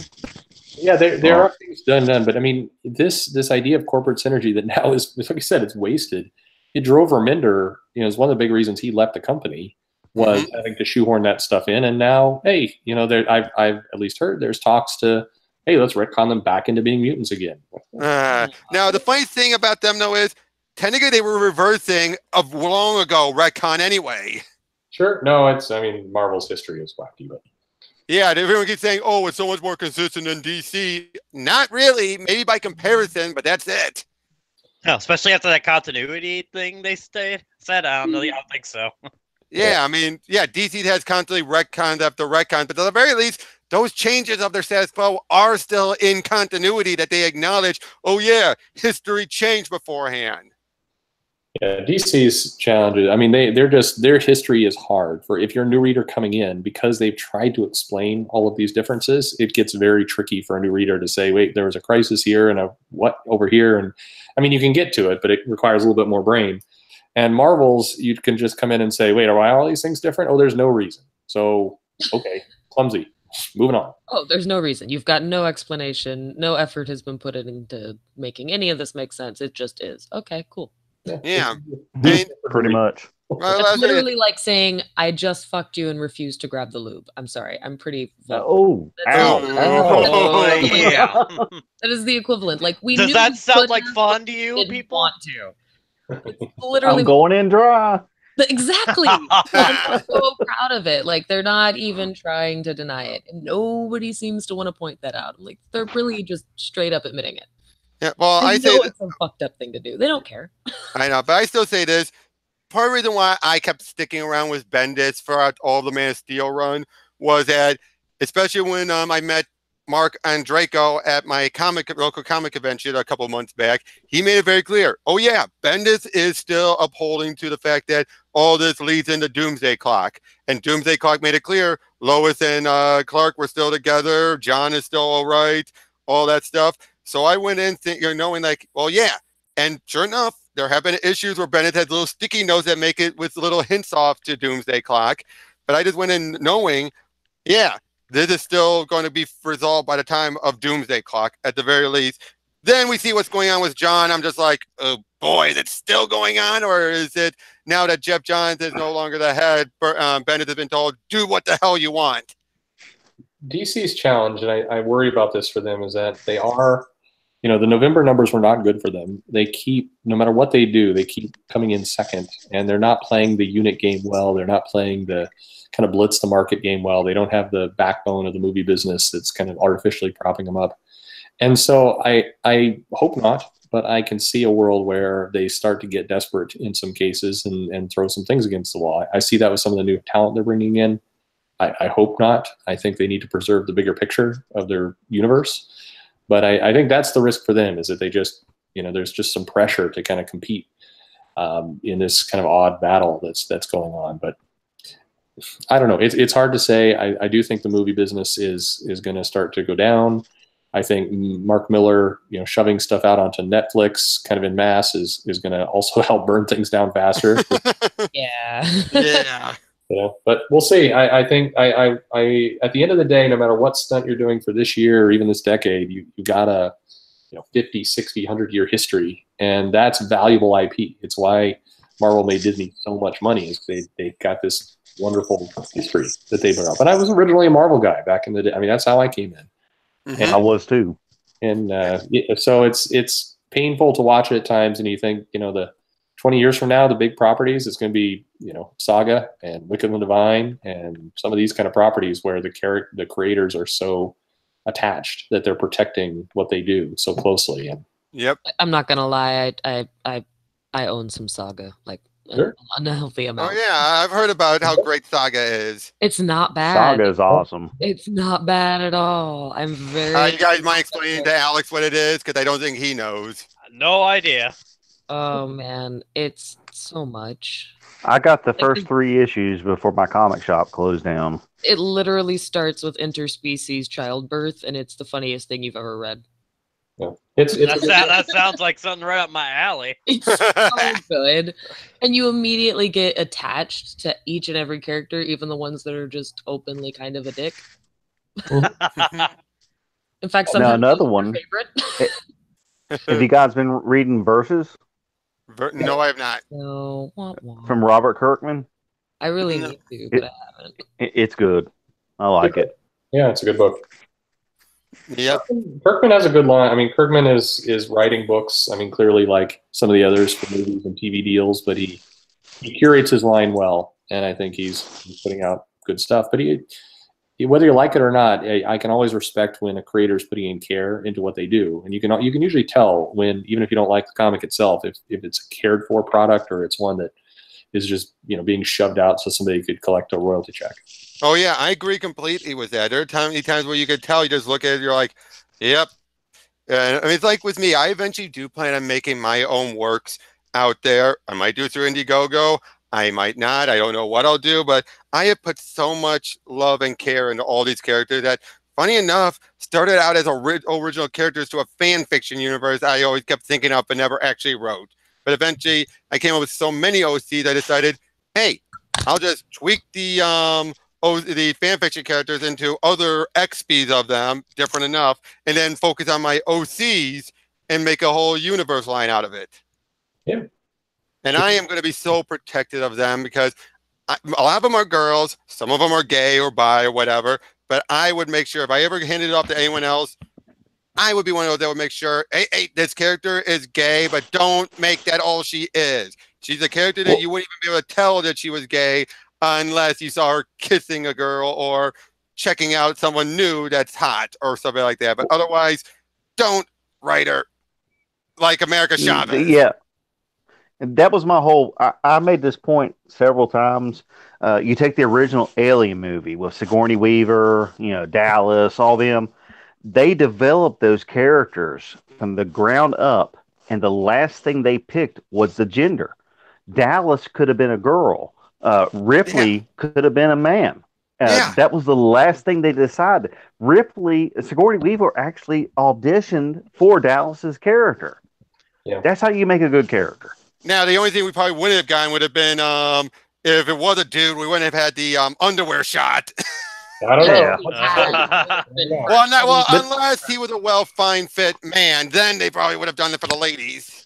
I mean, yeah, probably. Well, no, because it was an action. You got to think about the fact that there were these big scary aliens. People weren't going to want to take. Well, no, this was the one alien for the first movie. Oh, just the one. Yeah, you're right. But still, I mean, that's not. A lot of women aren't going to like, oh, it's scary. But there's banana hammock. I don't think that's going to balance out. True. But think how the men watching this movie. They basically saw a man being raped and impregnated. You didn't have that stuff before. Yeah. Yeah. Yeah, that's the funny thing. People don't seem to always. People seem to just casually forget about when they complain about these stuff in the movies these days. It's like, look, you want to complain about that stuff? Look at Alien. Yeah, like some shit goes down in those movies. Like, I don't think anybody paid attention to that, I guess, or didn't watch it. I don't know. Yeah. Like, Maybe I saw we're some too Geiger scared before it's time. close enough, right? Yep. Oh well, but hold on. Oh, sorry, someone just mentioned about Dark Horse. Is it owned by a conglomerate? No, I don't think it is. It's not, no. Yeah, it's been its own thing, which is always impressive how well it's done. And I mean, ever since they lost Star Wars, haven't they been kind of floundering? Yeah, I mean they've definitely got themselves up on the selling block. They would love to be sold, and they were definitely in the running to go to Netflix and to be bought there. But I mean, they would love to be sold at this point. But their Alien, Predator, Prometheus line has been awesome. I have every comic that they came out with. They've got a really good shared universe. Yeah, Mm-hmm. they've done good work over the years for sure. Yep. Yeah, well, yeah, and that was the one thing I always liked about it. I mean, I still remember back when they did the very hard to find Alien versus Predator versus Terminator, where it actually is set after they stopped the Terminator, the Skynet, but it's also set after Alien Resurrection, probably because they realized they weren't going to do a follow-up. So when they came back to Earth, they actually made it Earth. There's aliens, there's predators, and Skynet is reactivated. So now it's Ripley, the clone of Ripley, having to deal with all three of those and save the world. God damn. Yeah. See, that's pretty awesome, crazy shit right there, isn't it? Yeah, that sounds really good. I should check that out. I mean, I'll have to tag you all tomorrow, but I actually have the very first appearance of Alien versus Predator. Oh, I had the first appearance of them. I'll tag you guys tomorrow. I gotta find it. It's in some stack somewhere around here. Nice. But I picked it up this summer at a flea market. The very first Alien versus Predator. That's that is badass. nice. Sounds neat. Like, quick footnote for everybody to go to fucking flea markets more often. Jeez. Yeah. I know. I like doing that You stuff. never know what you're going to Have find any there. of you? Absolutely. Have any of you guys seen my Iron Man list that I posted? I've seen a bit of it. You're tweeting of it. Yeah. Yeah. I tweeted it a while back, and I had it. The only ones that were bought by a cover price was $284 through $300. I bought those when I was 11 years old. Everything else on that list has been $1 or less from flea markets or yard sales. Wow. And I'll tweet it again tomorrow. I mean, I would tweet it now, but I'm using my phone to talk to you. Right. I saw a little bit of it. And show us your math homework, apparently. Homework. Yeah. I totally typed that thing out, and it's pretty bad. You can probably see it. I'm going to hold my phone over it right now. Yeah. It looks like a really crazy game of Sudoku. Yeah. I've never played, so I don't know what that actually looks like. Hey, Yeah, when you look, and like all of those, most of those were bought with yard sale or flea markets. Flea markets are great to find comics. Yeah, they are. Mm-hmm. Yeah. You find some really cool stuff there. Yep. But if I get that Alien versus Predator, I'll tag you all tomorrow. Yep. It's somewhere in this house. Right. Hey, now I gotta ask any of you guys this. What would you say was the last for Marvel, their last great peak period point? Like where the stories were great, sales were great, everything was an all-time high. Age of Ultron. Age of Ultron? Yeah. I personally say for a line wide, as in complete line, not event, just a complete whole line. I would say post Heroes or the lead up to the post Heroes Reborn, as in when they did Heroes Return. I would say from Thunderbolts. Oh, yeah. I would say from Thunderbolts all the way up to right before Avengers Disassembled. Well, that was the downward turn, but by that point, I would say that was their last great overall across the board period. Well, when Iron Man did, what was the virus he had? Extremis virus. That was around Disassembled. Yeah, that was really good. Yep.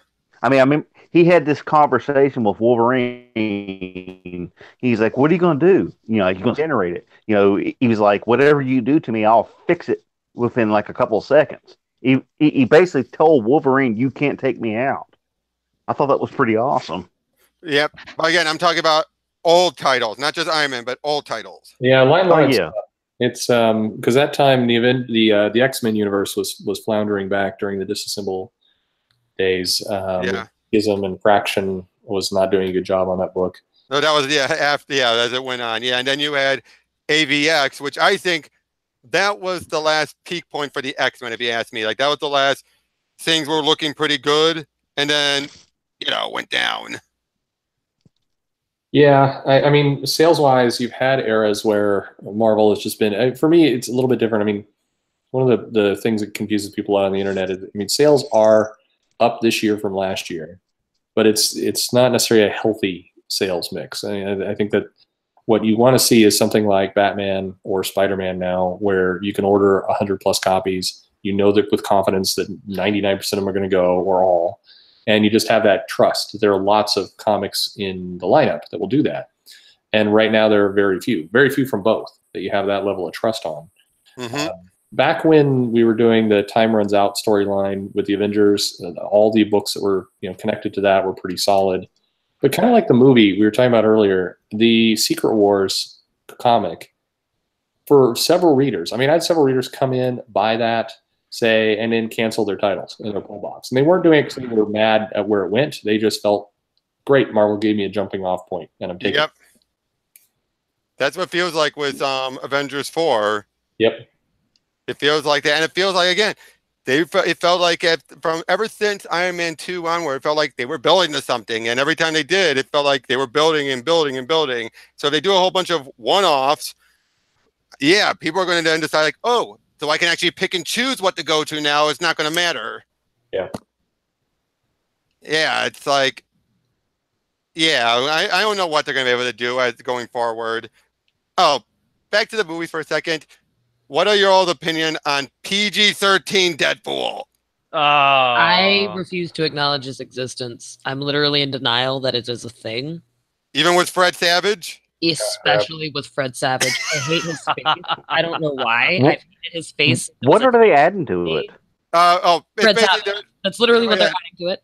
They're adding Fred Savage. They're taking away a lot else. And they're adding a few deleted scenes. Like, I think that whole shot was him talking to the couple that looked like they were from Up. I think that was a deleted scene from Deadpool 2 that they put back in because, hey, it's cute. It's not, not cursey or anything. Well, yeah, they had to fill some time for the little bits of things that they took out for content. Yeah. Well, I got to say this. I am a special needs educator. I teach children with autism, 3rd through 5th grade. So I work in elementary school.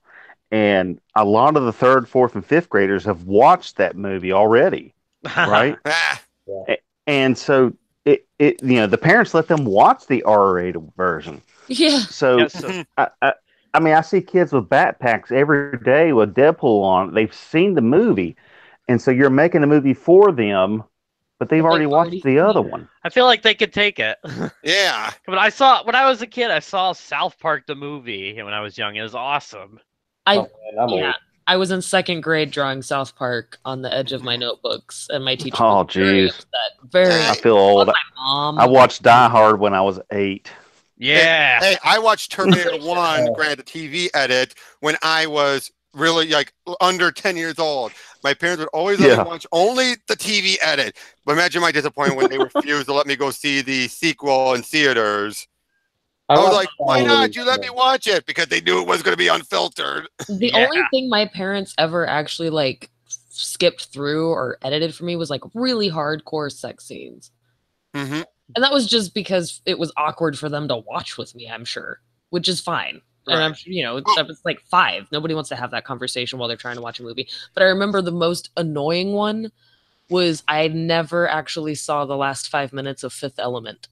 At all. And I didn't understand why. And then when I finally watched it, I was like, there's not even hardcore side boob. I was more confused as to why that. Yeah, I know. I don't remember that being so overwhelming.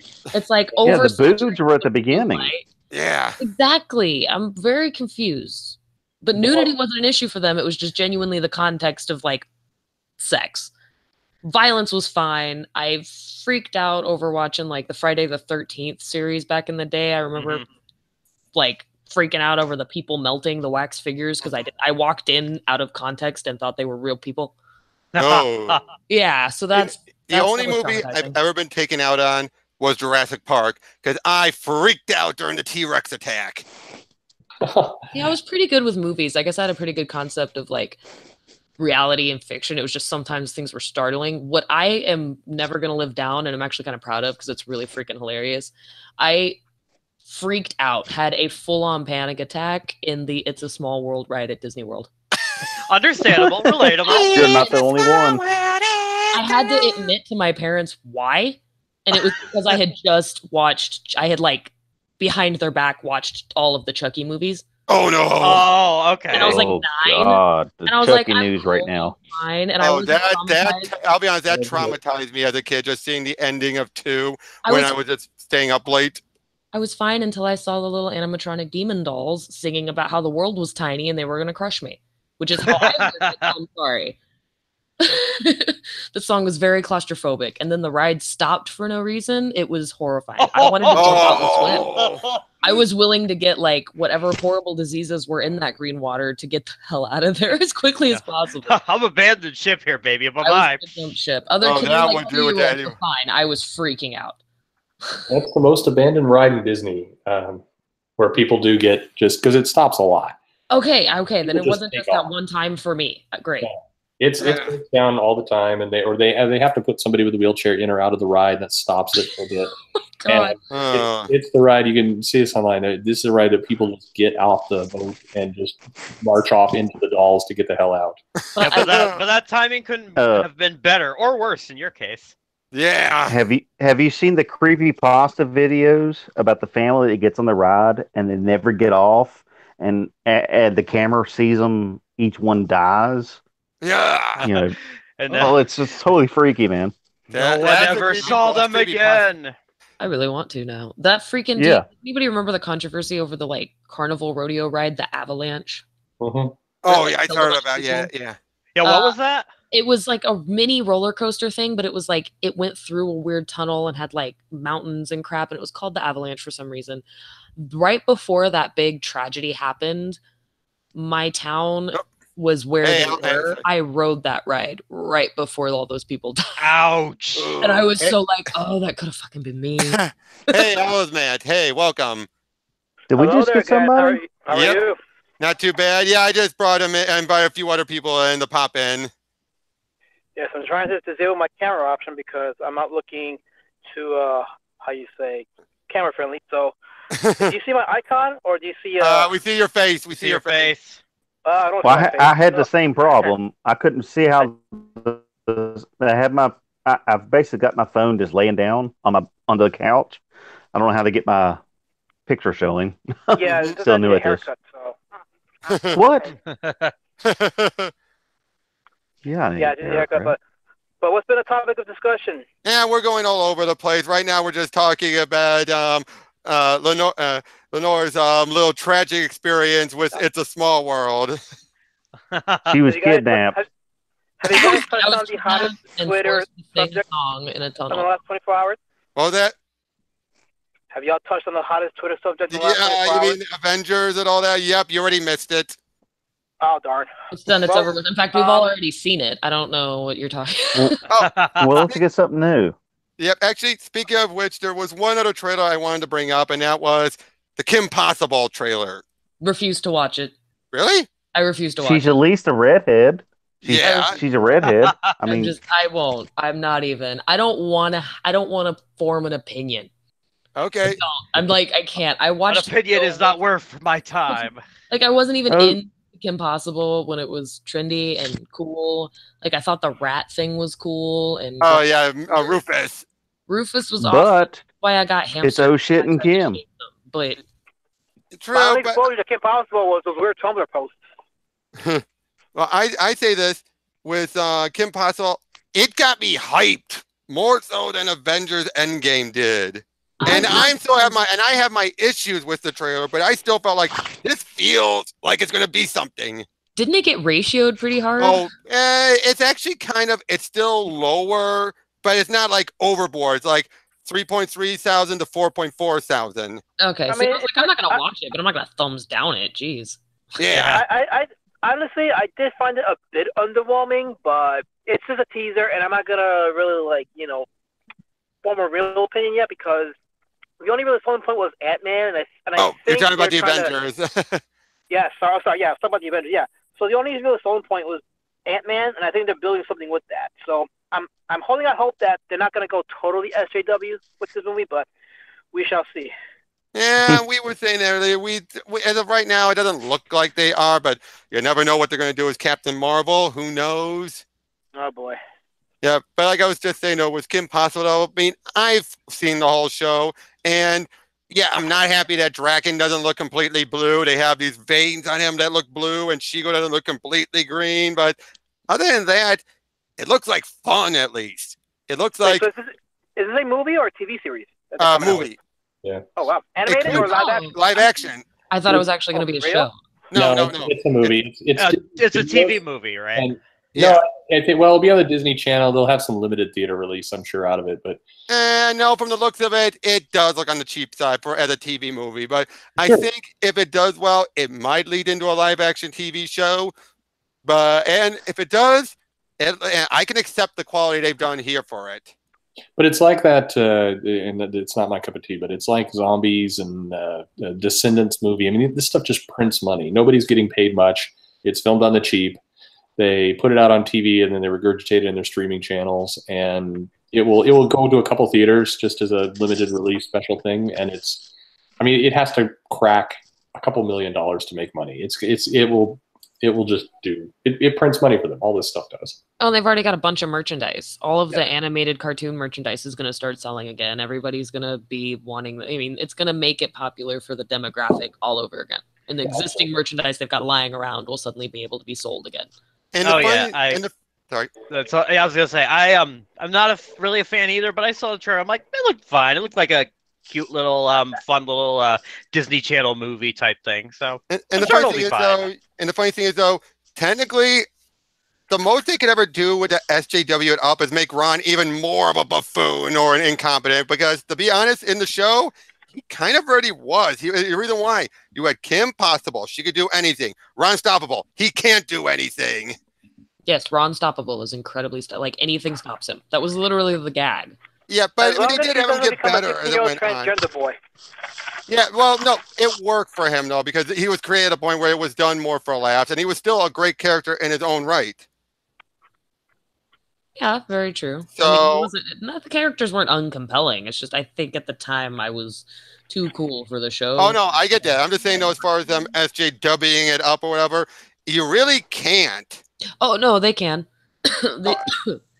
They I'm, can make choking it on possible that. with a 15-year-old transgender boy. No, No, definitely. Kip would be a full-on lesbian. She'd have a mohawk or like a No, mohawk no, thing, no. and then like Ron would be Well, born a woman. the show is staying faithful.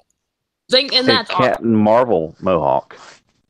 yeah, From now the we're looks of the talking. from the looks She's of the actually a trailer, blonde, but she dyes it bright cherry red. yeah, they'd have to do that at some point later on. But from the looks of everything in the trailer, everything leading up to it, there's at least some semblance of like, let's at least make it look like this, the stuff. I mean, it's for kids. I mean, Yeah. not necessarily babies, but like young teens that would like some action and not have to worry about their overprotective parents freaking out. This is for kids who have SJW parents who would like to watch something that doesn't suck. Exactly. And I'm cool with that. It's not for me particularly, but for what it is, I'm like, that's cool. But if I watch it, then I'm going to be forced to like think about it really hard. And I don't want to. It's kind of like what I feel, and I will defend it. I'm pretty sure Alex will as well. Whenever I hear people complain about, say, Steven Universe, and they're like, "Oh," it's like it's not as bad as people make it out to be. The songs are catchy. Like, I'm not even gonna lie. There's some of the songs from Steven Universe that straight jam. Oh yeah, but I'm just as far as the agenda pushing and all that stuff, it's like okay, it's there to an extent. It also feels kind of organic. I don't really feel like Exactly. the show's about weird rhinestone people. Like it's already all over the place. There's no foundation for reality in that show. Like, what are you talking about? Yeah, exactly. That's why when they say, "Oh, they're pushing a lesbian agenda," it's like, the character of Garnet is a relationship personified. Yeah, literally two chicks fuse together and become a whole other person with a whole other it's there. They're not shoehorning it in. And my biggest example is Greg Universe, Steven's dad. He is a great dad. A great dad who actually, because of how he raised Steven, has been able to cause all the good stuff to happen. If it was going to be SJWI, they would have to be Greg with a completely incompetent. The Jones, despite the fact they have no idea what babies are, would have somehow magically known how to raise them fine, and be like, "Get out of his life. We don't need you." Like, no. There He would be would need it. really blatant examples of like the toxic masculinity being evil, and that's not the situation at all. But yeah, Exactly. but like you said, it definitely has that organic feeling. Even with the gems trying to raise Steven, like they don't know what they're doing. It's like, how do we raise a kid?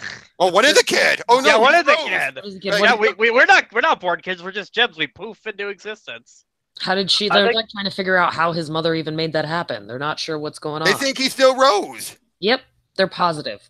It's Yeah. so weird. I think all the boys on that show need Netflix Shearer's chin. I mean, She-Ra, I mean- back to She-Ra with She-Ra now. oh man, I'm I'm afraid a- of I'm a watching She-Ra. it, and then I'm an also old- compelled to defend it. But I really liked the old school one so much. So did I.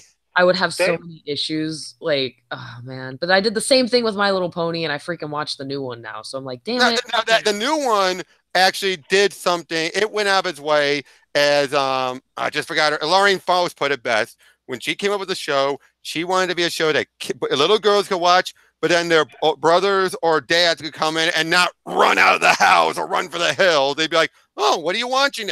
Oh, that looks pretty awesome." And I wish more were like that, as opposed to, nope, we're going for girls and only girls. Forget anyone else. I straight up tell people all the time the new My Little Pony, Friendship is Magic, as cheesy as that sounds, has more actual action in it than the fucking Teen Titans Go. Yeah, I mean, look at. I'll take Rainbow Bright and the Star Stealer, actually. That has more action than Teen Titan also. And I like that cartoon, actually. Oh, yeah, but with as far as with on someone I'm motivated like her. I didn't like how inconsistent the styles could get in Steven Universe. Well, oh yeah, that is true, and that's more relying on the different animation studios. Right now, they've reduced it down to 2 studios, one of which has mostly been worked on in the upcoming movie. At the very least, when you're working on it, and when they're working on it, you could tell one is reserved for action, the other one is reserved for other moments, like musical numbers. You know, it's funny too because we used to talk about like people who were like just raging on Steven Universe. I didn't watch it, but I saw someone do like a whole 2-hour video on it. I'm just like, wow. Oh, have you're that talking much about time. that person? They just How can you get that mad about a show that's are you talking about Cosmonaut, whatever? I think so, but it was like 2 hours. I'm like, you know, it's still a show for kids. Come on. They And just went off on Star Wars Rebels. Yeah, oh. it's at some point, and I you know, I get a lot of fans coming in who are pissed about comics or other things that have changed, and I totally get that. I totally understand. At the same time, there's got to be a limit to your anger. If you, a lot of the people who are mad about She-Ra never cared about the original show, and I think you know, you can say it sucks and go all in, but I see these people who make, you know, video number 9 in an 80-part series on She-Ra. It's like, dude, we get it. It sucks. Yeah, we get it. We're not. You're creative. gonna. Everyone has to move. It's just a cartoon. Everyone has to move on from it. You know, if you don't like it, you don't like it. Whatever. Oh, exactly. That's I think if it inspires you to be creatively critical of it, I don't see anything wrong with it. But if it's just mindless bitching, then yeah, you know, move on from it. That I agree with. Yeah, no, I mean, definitely people should have their say, and nothing wrong with that. And I'm not calling anybody out who's making, you know, complaining about something, but you gotta, I mean, what gets me on Twitter with all these different topics is you gotta bring something new to the table every now and then. You can't just be a broken record of, you know, this sucks, this sucks, this sucks. Like, get some new material. It's in you. You can do it. Instead of talking about all the things that suck all the time, find the things that don't and talk about them for a few minutes. At least 1 out of 20, you know. Yeah. That's why I'm doing. That's why I'm doing a whole video series in December celebrating one of my favorite games of all time, Doom, because I love it so much. Oh my god. Oh, jeez. Oh yeah, you guys check out his channel, Kingdom Key 23. Check out his Doomcember video. It is a series of videos. It is awesome. I'm there. I love those games so much. Go on, Alex. Pimp yourself. Well, thank you, but I think just because it's 25th anniversary this year, and as a kid, it always just stuck out into my mind as this sort of great game that, when I was younger, I would play like my Marios, my Kirby's, but this was kind of the game that made me feel like, oh, I'm being an adult now. I'm actually sort of going to this mature kind of stuff, and it kind of always stuck with me, and that's why I kind of wanted to just do 1 month thing, just get it all out there and explain why it's such a great series in my eyes. Oh, there's so many reasons. I'm with you on that. I love that game. My dad worked at a video game. Well, he worked at an arcade when I was born and then worked at a computer store when that game came out. So he was bringing home all of the promo stuff for it. So I was already hyped when the game released. I had to play it. Oh yeah, I'm so happy you said that. Lucky. Yeah. I was But the yeah, same way with the original Grand Theft Auto. Oh, It yeah, with the was top so screen good. one. The top down 8-bit with the Hare Krishnas or the freaking Elvis impersonators that you'd get bonuses if you got them all in one run. Oh my god, I loved it so much. Yeah, I haven't played the old ones. I've seen them. They look like a lot of fun though, because they just feel energized and just all around a good time. Yeah, well, But it's Doom's pretty awesome. Yeah, but see, it's okay to stop talking about the negative now and then. Just sort of talk about something you love, Hey, Because then you get other people interested and be like, instead of this sucks, you shouldn't watch it, or be like, hey, there's this thing here. Why don't you go check it out? it's like Well, a guy. you know what I did, right? You know what I did? I don't know if you remember, but that Thundercats Raw promo that came out months ago. When I saw that, I was so enraged, and I'm not kidding. I actually got the inspiration to pick up my pen and start drawing, and I hadn't drawn in years. And I just drew a couple pictures, and then I said, you know what? I'm gonna go for broke and draw an actual comic. And that's what you're doing right now with your Yeah, believe it or not, it was the Thundercats Raw promo and the anger that came with it that inspired me to do something, like you said, to do something that you love or talk about something that you love. Channeled I love it to draw. into I love something to tell good positive. stories, and it inspired me to be creative. That's amazing. Yeah, absolutely. It doesn't always have to be about just pure. Well, sometimes you just get passionate and passionate in a right way. And then you want to do something that you find you love, and it makes you feel good as a result, instead of making you feel like crap. Dude, Absolutely. Absolutely, you got to find something to bring out of it. I mean, it's funny to watch the circle, snake biting its own tail of people on Twitter who are angry about comic creators who talk about politics all day long. So they talk about how much they hate creators who talk about politics all day long, and the creators talk about more politics. And it's like you guys are stuck in a loop. Exactly.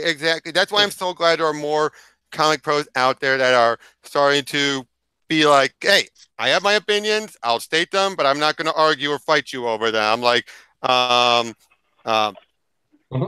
Brian Hill or Donnie and Cage and all that. Sad thing is, I thought Al Ewing was going to be one of those, but he's revealed he is one of the great writer, but horrible on social media. But who is the number one? Oh, Awesome it's got to be Blake Northcott. Yep. Oh yeah, no, Dude, she is so awesome. She is. Oh my god. And that's the funny thing is, when I was trying to give some defense for all we're going to say about it, we're not going to go any further, but was Mindy Wheeler, I was mistaking her for Blake. Any good thing I had, I later realized, no, wait, I'm thinking about Blake Northcott. I'm not thinking about her. I have never interacted. What do you guys think about what her husband said about comic book nerds? Oh, like I said, I don't want to. Alex doesn't know much about this. I want to avoid drama as much, but yeah, in that case, it's like, what the hell? What the flying fuck? Does it sound similar to the Mighty Night Number 9 campaign ad? We might need to contribute to his 18-wheeler contract, Indiegogo. Oh, don't pick on the toddler. He was just lashing out. Yeah, don't ask For Alex. 5 days. Alex, it would take a huge video just to explain it all to you. Some people I have gotcha. long tantrums. I don't know. just put a video on my channel right now about it because I wanted to just talk about it because he's actually doing his wife a huge disservice by insulting pretty much the entire market right now because she had a comic book called Karma, appropriately named, and he guys are calling comic book nerds cockroaches and just picking fights left and right. And I'm like, is this guy an adult? And he does not know what he's doing to his wife's career. It's like ridiculous, and and when I draw and I create, the last thing on my mind is picking fights with people. I get into that Bob Ross mode where I just want to create and share and be Happy positive, little things like that. Be in my own little place. Let's you give him go. a friend. How about that? Let's just give him a friend. I loved whenever he said that. No, you can't. I mean, if your brand is outrage all the time, it doesn't get you anywhere. And it's sad. That was the fastest kind of a rise out of nowhere into obscurity. We've seen it play out within 4 or 5 months. Yep. Now, one thing I wanted to mention quickly was there was a quote I found out. I used to be into comic book podcasting for a long time. I've since dropped out of most of them because, unfortunately, the little comic book podcasting group, they are so full of so many far left very, I mean, to the point where one of the ones who was a huge Superman fan, like one of the Superman podcasters, he was supporting those bashing Rudolph. Those types, they are that bad that they basically, if you even have remotely a conservative viewpoint, they will blacklist you in their little group to make sure you can. They will never advertise you. They will never have you on your show, and they will basically make sure they do what they can to bury you so you can't make it to their level. Are these the same people trying to hashtag Me Too God? Are these No. I don't know anything about that, but like the guy just in sounds particular, like those kind of people. you know, the guy in particular, and there's many of them are associated with stuff like the Fire and Water podcast or Fortress of Baileytude and the Superman from Crisis to Crisis Superman podcast. See, I didn't have any time for podcasts until recently, so I have no idea who any of these people are. All right. Womp womp. But yeah, I can just imagine just hashtagging all of those things, like at the end, it's like hashtag SJW, hashtag blah blah, hashtag blah blah blah. Hashtag NPC. Hashtag. But anyway, but one of them did say something that always stuck with me, and he was doing this back when comics were getting frustrated a couple of years ago, for them anyway, and that was find your, in his case, comic book joy, which was basically look back, find whatever books you used to like and read those, or collect old-fashioned books, or focus on current books. You know, and basically, and I'm always like, that's words to live by in the comic book industry, and I think that's word to live by in a lot of the mediums these days. Find your joy on anything. Yeah, you got to have something you can go to, and that's very true of comics, because if you're getting down on a character or somebody's doing a weird run or you're not finding stuff, you have to have your anchor of books that you can go to, and hopefully you've got a lot of books out there you can go to, and it could be what you love for whatever reason. I mean, it's funny, Civil War gets a lot of crap on Twitter, but there are lots of customers who come in and go back to Civil War as their anchor. And great, they found something they love in there. They like it. They like the story. They can kind of come to some sense of themselves and move forward. So you got to have something you love in your life. Otherwise, it's just hate all the time. It kills you. Yeah, you're just a sourpuss most of the time if that's the case. Yeah. Same with Identity Crisis. I mean, yeah, you guys had something pointed out when you were talking about the snake eating its tail. I was giving a pretty clinical diagnosis to a friend of mine the other day about the Twitter situation, and I think I described it as outrage addiction that led into a chronic case of Ouroboros syndrome. Yeah. I think some people just want to live to be offended. That's what it is. Like their whole thing is just getting off being offended because it gives them purpose.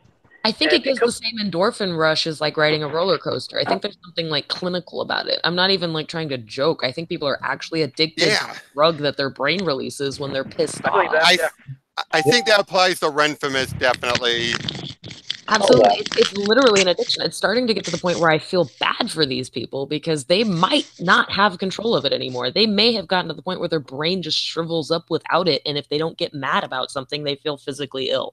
Yeah, and I think in her case, it's gotten to a point where she's no longer really getting off on the outrage. She's getting off on her followers.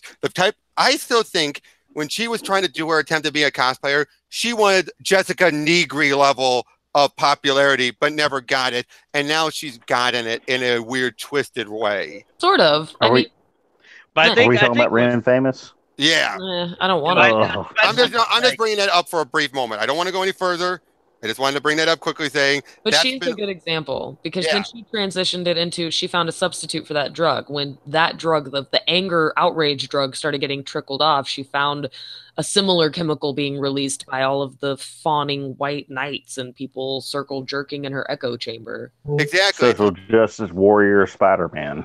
Oh, I'm still saying there's a connection with them. There has to be a connection with those two. That's probably her husband or something. Yeah. It's Tim Doyle. Oh, geez. It's Tim. It is. Yeah. I stand by my original. It's Tim Doyle. I'm just thinking social justice Spider-Man. Now I'm just thinking of Spidey just going up to swinging around to all these people, just giving them a talk. I was like, shut up, get out of here, Spidey. Go back to your safe space, Spider-Man. Swing away. So I ran into a new one yesterday. There's a social justice warrior Captain America now. Oh, I saw him a while back. I saw him a little while ago. Please tell me that's a parody account. It has I would to hope be. so, considering the whole like spiel for Captain America is he's just a justice warrior. That's like literally his spiel. You don't have to put the social thing there. Yeah, the only person who's ever been a good social justice warrior of the classical sense is Green Arrow. Yeah. That's why I did not throw a fit when he admitted that during Rebirth. It's like, that's true. But to try to call SJW Captain, that's like almost a hat on a hat. Like we don't need. Come on. I'm gonna start a social justice Batman account. You're not supposed to use that kind of language. Social justice. Oh, I gotta take it from Avengers language. Really? Have you guys seen the stuff about Kevin Hart and how he calls social justice warriors internet trolls? I missed that, but I guess people just got to be able to defend what they say. I mean, I think you can very easily get away with a lot if you know just how to defend it. But if you're going to apologize for stuff, you're basically just digging a hole for yourself. Here's the big question, though. Since all right, people kept theorizing the first apologies, and it came so close before his other Instagram thing was probably an intern. How much you want to bet that the other thing, the second apology, was an intern as well? I guarantee you, both apologies were an intern. Yeah, everyone keeps saying, "Oh, he cucked out." Oh, to his account, and they don't have access to his Instagram, so they can't do shit about that. But they can get onto his Twitter and try to like put fires out. Yeah, but that first one felt so much like an intern. It was that second one that felt like it could have been him, but like maybe somebody called him and yelled at him and was like, "Bro, your stocks are dropping." Like, yeah, if you get to the second apology, you know it's just you done screwed up, son. He didn't shut people up. Yeah, but yeah, in that case, and it's like, but I don't blame him. He's like, I apologized years ago. I'm not apologizing again. I'm so tired of people needing people to repeat their apologies. Like, look, I was telling a joke. It was satire. It was in the moment. I do not really feel that way. If you honestly feel that way and you were offended, I am sorry that you took it that way. I would only say that once. Never apologize to SJWs. There's a reality. I'm never sorry. That's actually very true. Sorry, hold on. Sorry. What was that? No, okay. I heard a comment that was very true, which was if Multiverse were to make Blazing Saddles today, it would never get off the initial board meeting. Yeah. That is very true. No, oh my god. Yeah, that is so sad. There's so many good things. Because we lost the ability to laugh at ourselves or poke fun of humanity in general, because everybody is so about me, you know, we all have this special participation trophies that we don't want to get soiled. And we forgot to laugh at ourselves. It goes back to, again, being miserable and always want to complain and having that victim mentality and always crying about whatever every day. I mean, you know what happened? It's all that talk people had a while back about how they were afraid we were desensitizing our children, and then everybody started getting mollycoddled, and now everybody's too sensitive. They were so worried about desensitizing the children, they gave them too many fifis. Like, we can't even cope with them anymore.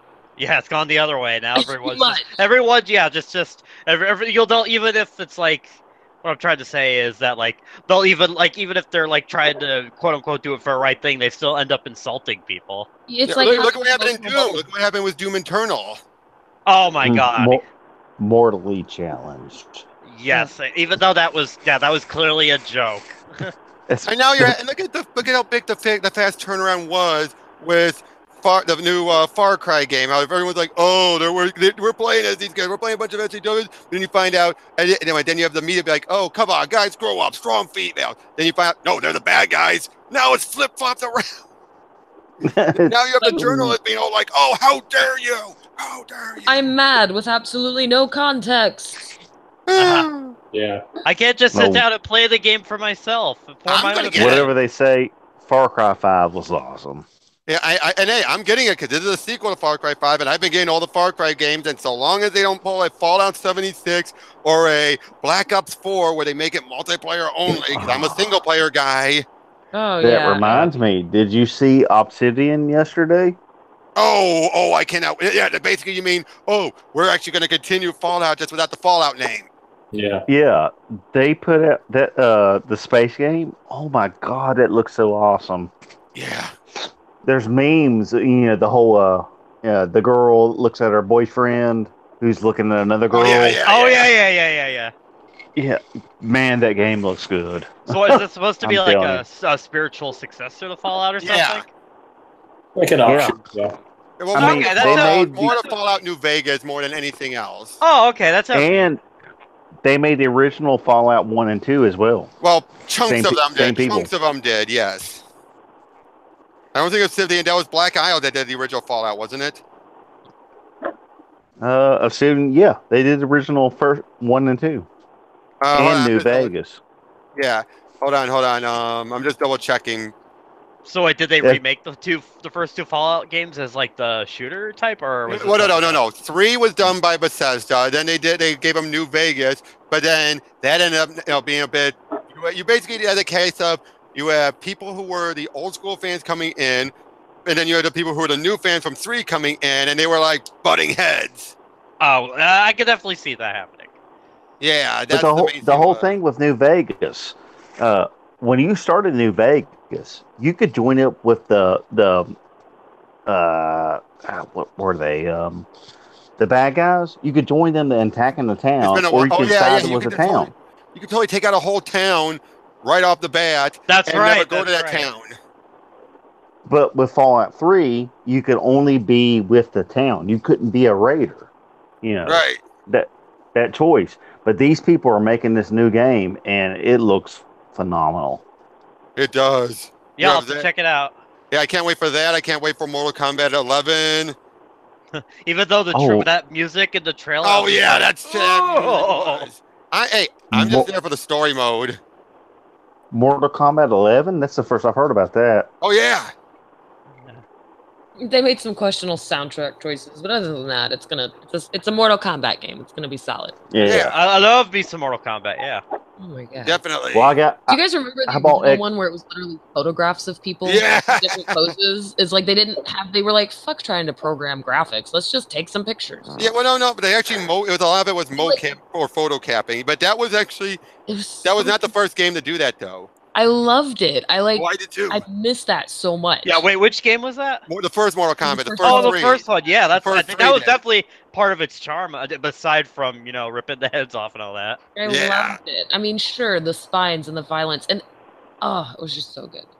Yep. I played the first Mortal Kombat at Virginia Beach, and then it got added onto the Super Nintendo. Oh and yeah. you know how the Super Nintendo had split. I actually use a Game Genie to turn the sweat into blood. Oh. And I was actually Yeah, I'm not surprised by that. Oh my god, that's Yeah, but then of course the- you had the Genesis with the blood code. the best thing that I did is I manipulated the code on Game Genie that I could play as Goro and Shang Tsung Oh. nice. Oh, that's so on awesome. Super Nintendo. Nice. I swear I did it. The official code was never released on any of the magazines. But me and my brother, we spent a couple months and we actually modified the code that we could play as Goro or Shang Tsung It was so on much Super Nintendo. That's really badass. Yeah. so much more fun to do that back in the day. Like, Oh, it's so yeah. easy to do I it. especially liked when they had Game Shark and you could kind of like do all these specific things with it. That was really neat. Yep. Yeah. I liked it. I always like these little glitches. Like speaking of Smash Brothers being out, did you know there actually is a chance to play Alex, I forget which game it was, but you could play as Master Hand. Oh, it was in a Melee originally. Melee, yeah, if you fiddle around with it. Yeah, it's like someone spent too much time and then they just found some way to get to play as Master Hand. It's really weird. And it had to be very specific. It had to be like you had to do a quick back away, very at the right moment. And it was in like the third player slot or something. I don't remember. Something like that. But yeah, you could play as Master Hand. Now, of course, it ended up glitching at certain points, but hey, you're cheating. Yeah. You're glitching. So, what do y'all think about those the arcade things at Walmart? Me and my wife went by today, and we seen that you get Street Fighter 2, Street Fighter Turbo. Oh, I have one. I have one. Yeah, guys, I'll be right back. All right, just keep going. I'll be right back. Yeah, no, I have one. It's actually pretty good. Like, I think it's faithful recreation. Like, sometimes it does come packed with a few other games, and sometimes it takes a little bit to get used to because the control scheme was different. But once you get used to it, it's not a big deal. It's actually pretty fun. I think they look pretty cool, and as somebody who grew up in and around arcades, like, they're a little short. Like, it's unrealistic for them to have full-size arcade games like that. Yeah, they do have an attachment you put underneath it to make it a little bigger. I didn't see that, but that's pretty cool. Like, I'm just gonna get a coffee table and put a bunch of them around it. I literally live down the street from a huge arcade, though, so I don't really have the. yeah, I had one in a town over. I just wish with with like the SNES Mini, the PlayStation Mini, why couldn't they put more than 4 games on one of those? Well, they had quite a few selection for the PlayStation Mini, but they were just kind of odd choices, and there were a lot of other like slowdown issues. And I think the thing that like I remember seeing one video is Digital Foundry where he pretty much made a good point where like these games don't accurately represent the original like software games, and it's just like that's a shame because those original games are pretty good. Yeah. Well, I know they put Final Fantasy 6 on the SNES Pro, and you can't do the Guile glitch with Realm. Oh, really? Yeah, they Oh. took that out. Hmm. You know how you could use Realm and do the whole portrait thing and get the Atma weapons. They took it out of the, Oh, that's which was weird. sad. Yeah. That's I'm part back. of the fun. That's part of the fun, I think, when you leave like really good Wouldn't glitches it? like that in. Having dual Atma weapons. Yeah, well, at least that's what they did when they remade Ocarina of Time for the 3DS. They kept the glitches in because they know people love They that did? stuff. Yeah. Yeah, they did. Oh wow, that's awesome. Yep. Square is going to do or at least there's been rumors they're going to do some level of kind of holiday console that will have 10 of their games. I heard something like that. I don't know if it's true. I mean, it would be nice to get like all 10 games on like one little thing. Yeah. They've talked about it. It's been in some of the Japanese press, so I expect it will happen. Now, whether it's released here in the U.S. or not is another story. Well, yeah. Let me ask you guys about another game. Sure. I'm 38-year-old, and I haven't felt like a kid in years. But I got this game last month called Starlink, and you add this I've heard of that. I know that game. Yeah. you add like this starfighter to your controller, and you unplug the weapons in real time. Man, I felt like a little kid playing this game. Oh, that game. Now I see about it. Yeah. Yeah, the one that has the Star Star Fox Fox. crew made it. Yeah, on the Nintendo Switch. Dude, man, I've got in front of my TV right now. I got 6 little starfighters, and like you could plug them into my controller. I felt like a little kid playing these things. I haven't felt like that in a long time. Yeah, I gotta check that game out. I hear it's pretty good, especially to get the Switch version for the Star Fox stuff. Yeah, Yeah. dude, it is awesome. Yeah, I'm telling you. Unmotivated Slacker just said, yeah, the PS Classic is trash. You're honestly just better off using expensive EPSXE. Yeah, I know it's a decent emulator, but yeah, like I said, like the Digital Foundry said, it's just that in a way it retroactively hurts the original PlayStation because they don't represent those games well. And I think he said too that some of those games were in the PAL format, which is a really weird choice if it's coming out in America. Yeah. And then of course you have the whole what I've been hearing about the glitch of I put the CD in. It's like wait. But oh yeah, seeing your camera again, Bruce. Yeah, I'm trying to show you a picture. Yeah. Oh, okay. Oh. It's on purpose this time. Okay. Yeah. It was planned This out. is that's one of the ships. Oh, nice. And you can actually take these weapons off, and in real time they go away, and you can add them on. Dude, this game is so fun. I felt like a little kid playing this thing. Mm-hmm. Yeah, that sounds really cool. That does. Yeah, you can change out the pilots. You can change out the weapons, all in real time. A Parch question: with any of the books people have gotten, has there ever been a case like a book that you've keep on hearing people lambast and bash, and some cases for good reasons? But have there any other been books that have been a complete bash fest on social media, maybe everywhere else, but it's sold very well? No. Yeah, I think it's some of the indie titles. I mean, I see people go at Wiccan Divine. I see people go after Saga at times, and those books sell really, really well.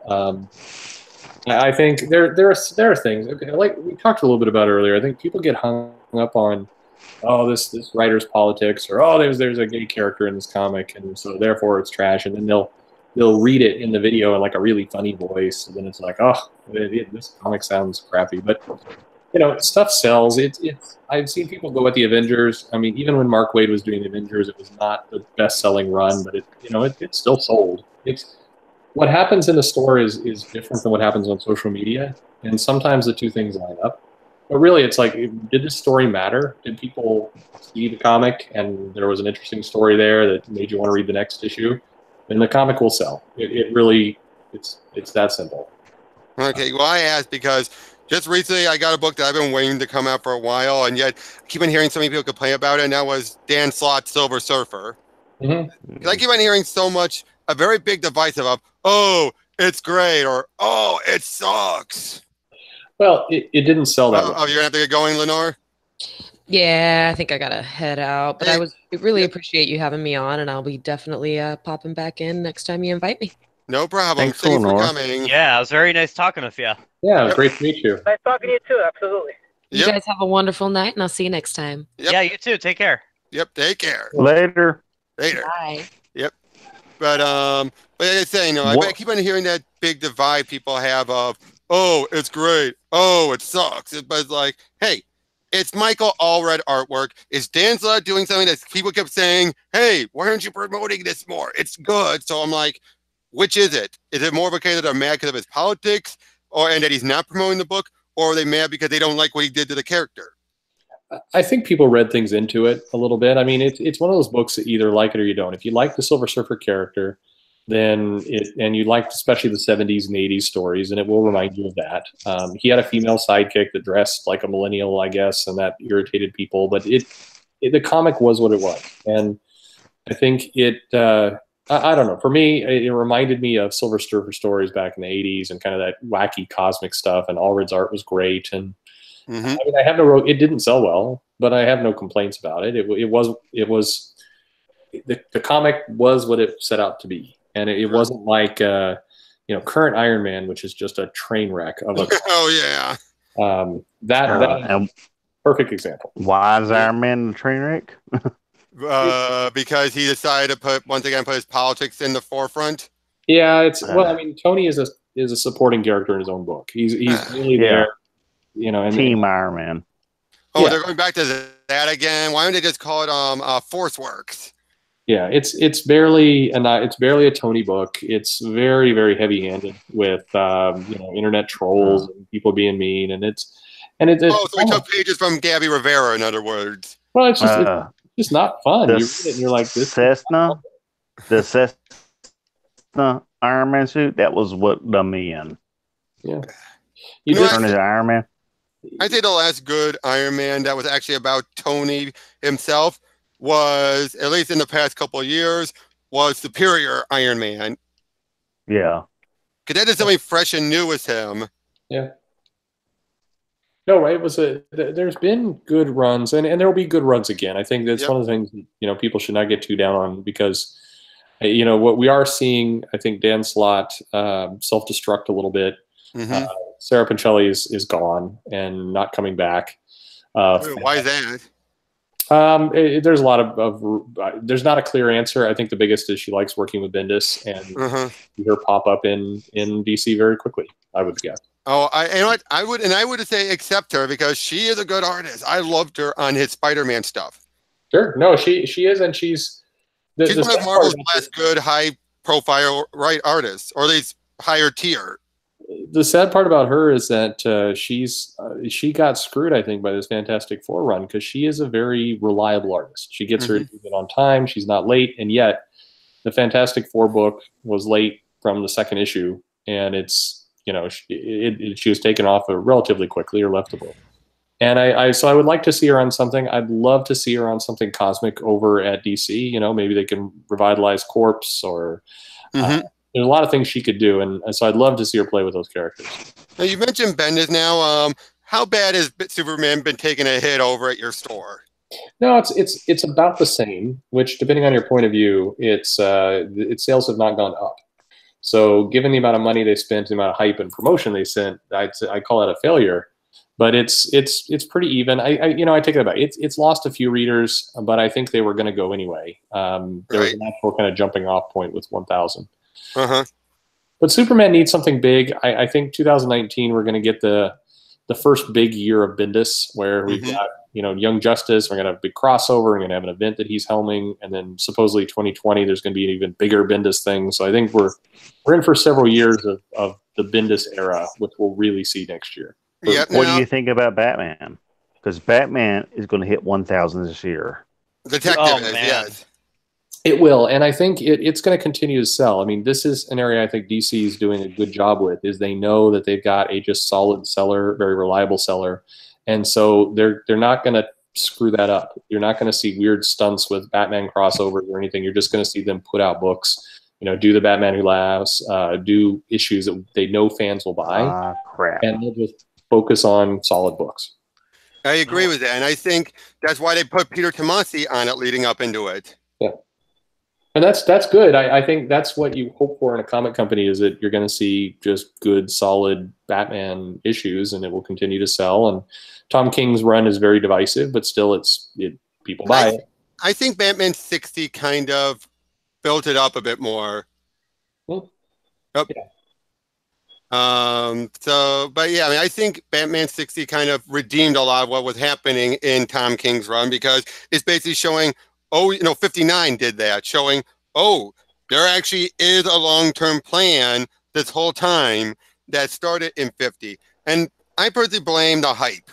Just like with so much other stuff, just like Final Crisis years ago, it's the hype machine that's killing a lot of Tom King's work. Yeah. If they didn't do those stupid mini one-shots that made it seem like, they're definitely getting together, even though when you read it, it really doesn't. And it did all that other stuff. You're like, they wouldn't be hyping it up if they weren't going to get together, and then they don't get together. Yeah. But I don't blame Tom King for that. No, I mean, he's telling a bigger story, and I think DC went overboard. He expressed some, I think, disappointment with how DC handled the wedding. They kind of bait and switched a little bit. I think that's more on DC than him. But, Batman sells well. Scott Snyder is a guaranteed sell in a store. So I think DC looks at the two of them and goes, these books are, we don't have to worry about them. We don't have to do any strange stunts to try and get people into the stores. So their attention is going to turn to Superman. It's going to turn to Wonder Woman, and they're going to try and build up those franchises a little bit. Yep. Now, Perch, you were saying, and I just saw now you have to get going soon. So if you want to bow out now, that's right. That's all right. I should. Yeah, I got to go close up. So got to drive in, and I'd keep on, but I think the road will disrupt. You'll no all problem. We wouldn't want anything bad like that to happen. Yep. I wonder where Bruce went. He said his phone died. Oh, okay. I missed seeing that. He's looking for a plug. Yep. No problem. I'll invite him back in. But hey, take care, and Perch. So great to finally have you on. Thank you. Everybody. Nice chatting with you. Yep. Great to chat with all of you. Thank you very much. Yep. All right. Yep. Well, it was and now it's back down to 3. And now there were 3. Yep. And maybe eventually 4, but yeah, we can keep going because I'm still feeling hyped up right now. Yeah, absolutely. Yep. Hold on. Understand.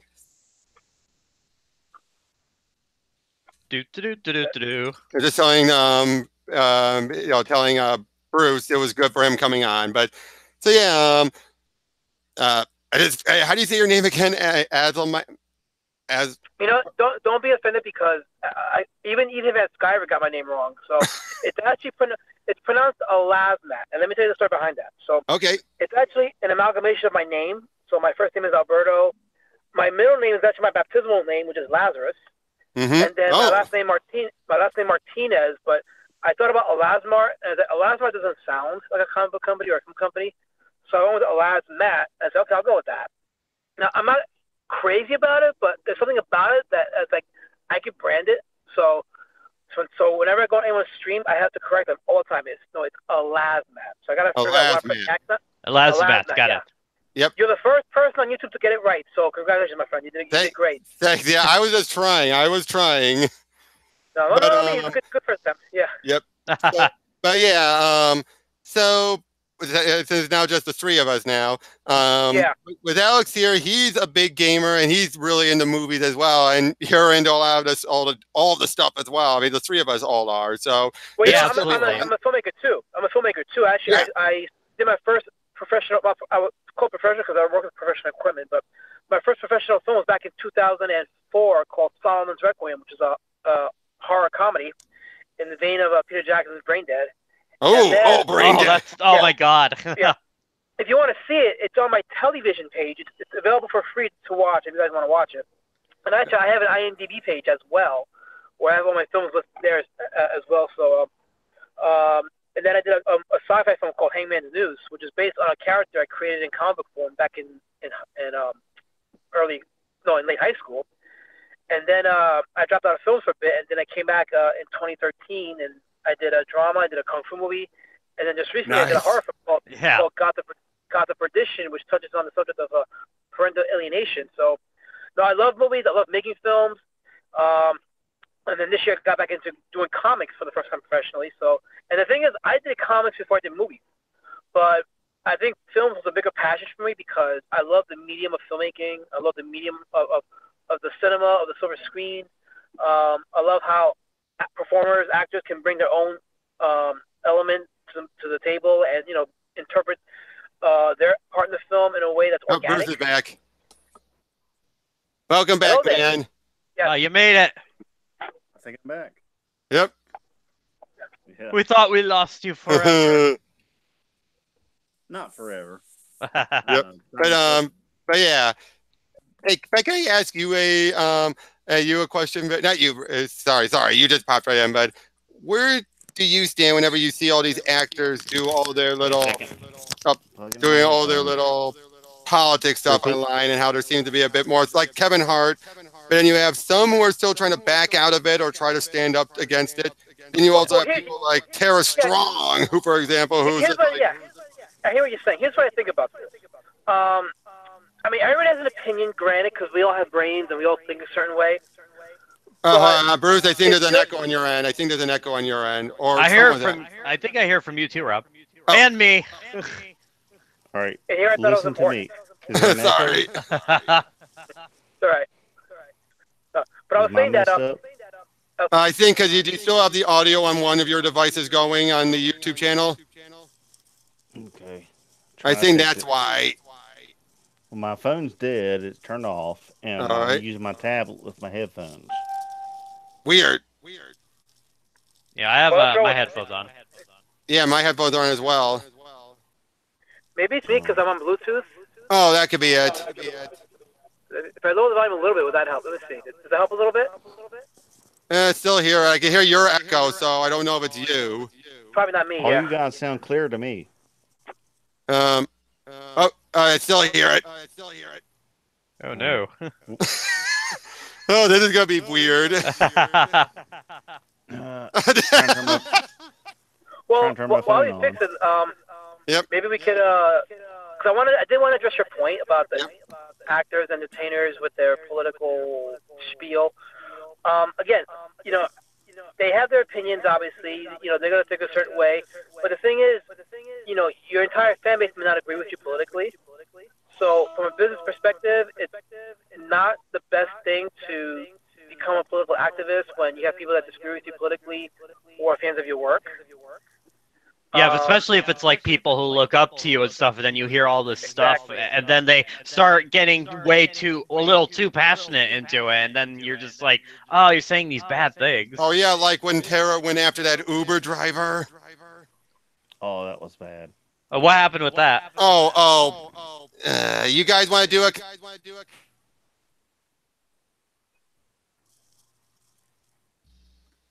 Hello? I guess the silence means no.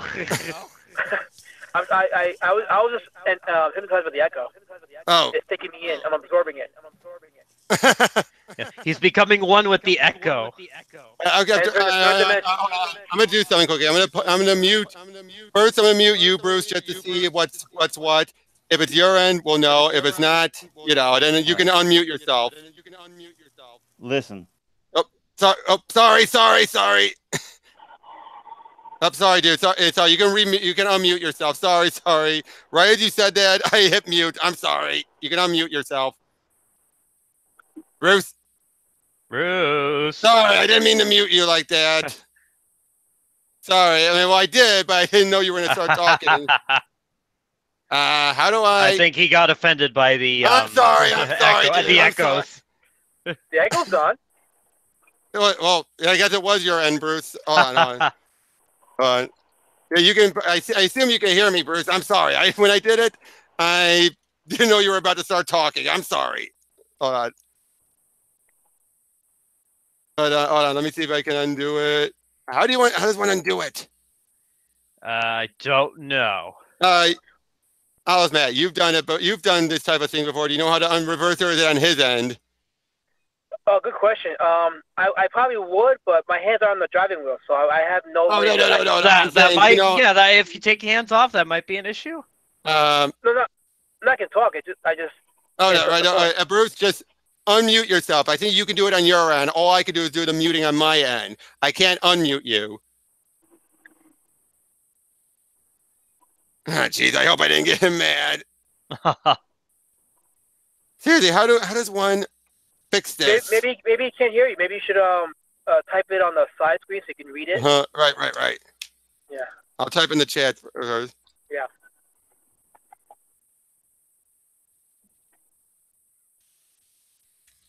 But what do you guys think about while he's doing that? What do you guys think about the entertainers spewing their political points to the public? But yeah, I try to distance myself from people who get too political about that kind of stuff. It's too much, I don't want to keep hearing about it. I'm sorry about my dog. Sorry. Yeah. Your dog has a political viewpoint? Wait, what? Did he say your dog has a political viewpoint? No. Is she holding the phone in her mouth again? They're pups. Is she holding the phone in her mouth again? Oh no! Oh, that was funny. Yeah, yesterday my dog took the phone from my dad. It was right next to him. Just put it in her mouth and just jumped off and just. Oh, those animals. Oh, geez, I wonder why I can't seem to get him on mute unless he left for a second. But it's like I don't mind hearing a different point of view, but when you just hammer it over and over again, it's like, okay, we get it. Yeah, I know. How many times did I hear Jennifer Lawrence with her political views? Just shut up and be speak first. I think Alyssa Milano's worse. Oh no, she's horrible. I'm surprised. Like I kind of knew she was a lib, but her tirade rate is like very like inflammatory. Like chill. Like I used to go. Hey, Bruce, you're back. My mic is on. Right. Echo is back. Yeah. That's how we knew he was back. The echo was back. Yeah. There we go. He's muted again. Okay, maybe unmute yourself whenever you talk, and then mute yourself back when you're not talking. How's that? I'm still here myself, but I said again, we'll let you talk, and then we'll go back and forth. Can you hear me? We can hear you. Yeah. Loud and clear. Oh, that's better. So we fix it. Yeah, and I have to hear my voice in the background. Ugh, no. Hey, we're all Dude, I don't know what happened. I tried to fix it, and everything got disconnected. My phone. No, I muted you once you started saying listen, because I was just doing it. I was going to test it on each of you guys, but once I did it to you, it stopped everything, all the echoing. But we're good now. We're still having the echoing, but at least you're back. Shit. Yeah, I don't know what's going on. Why? Maybe your headsets or whatever are picking it up. I got a tablet for the and my phone going. Right. Is your headset on? I don't have I just whatever my Samsung Samsung 7 gave me a headset. Are you on speaker? Maybe it has you on speaker. Maybe I'm like literally. This is my first time doing this. No, we understand. That's understandable. Yeah, we understand. We understand. Together. That's cool. Yeah, dude. We're trying to figure this out with you. All right. All right. Hey, things have been going great so far. All right. Oh, for the first 2 hours, it was going great. Yeah, and right now, again, I don't know why you're having the echoing.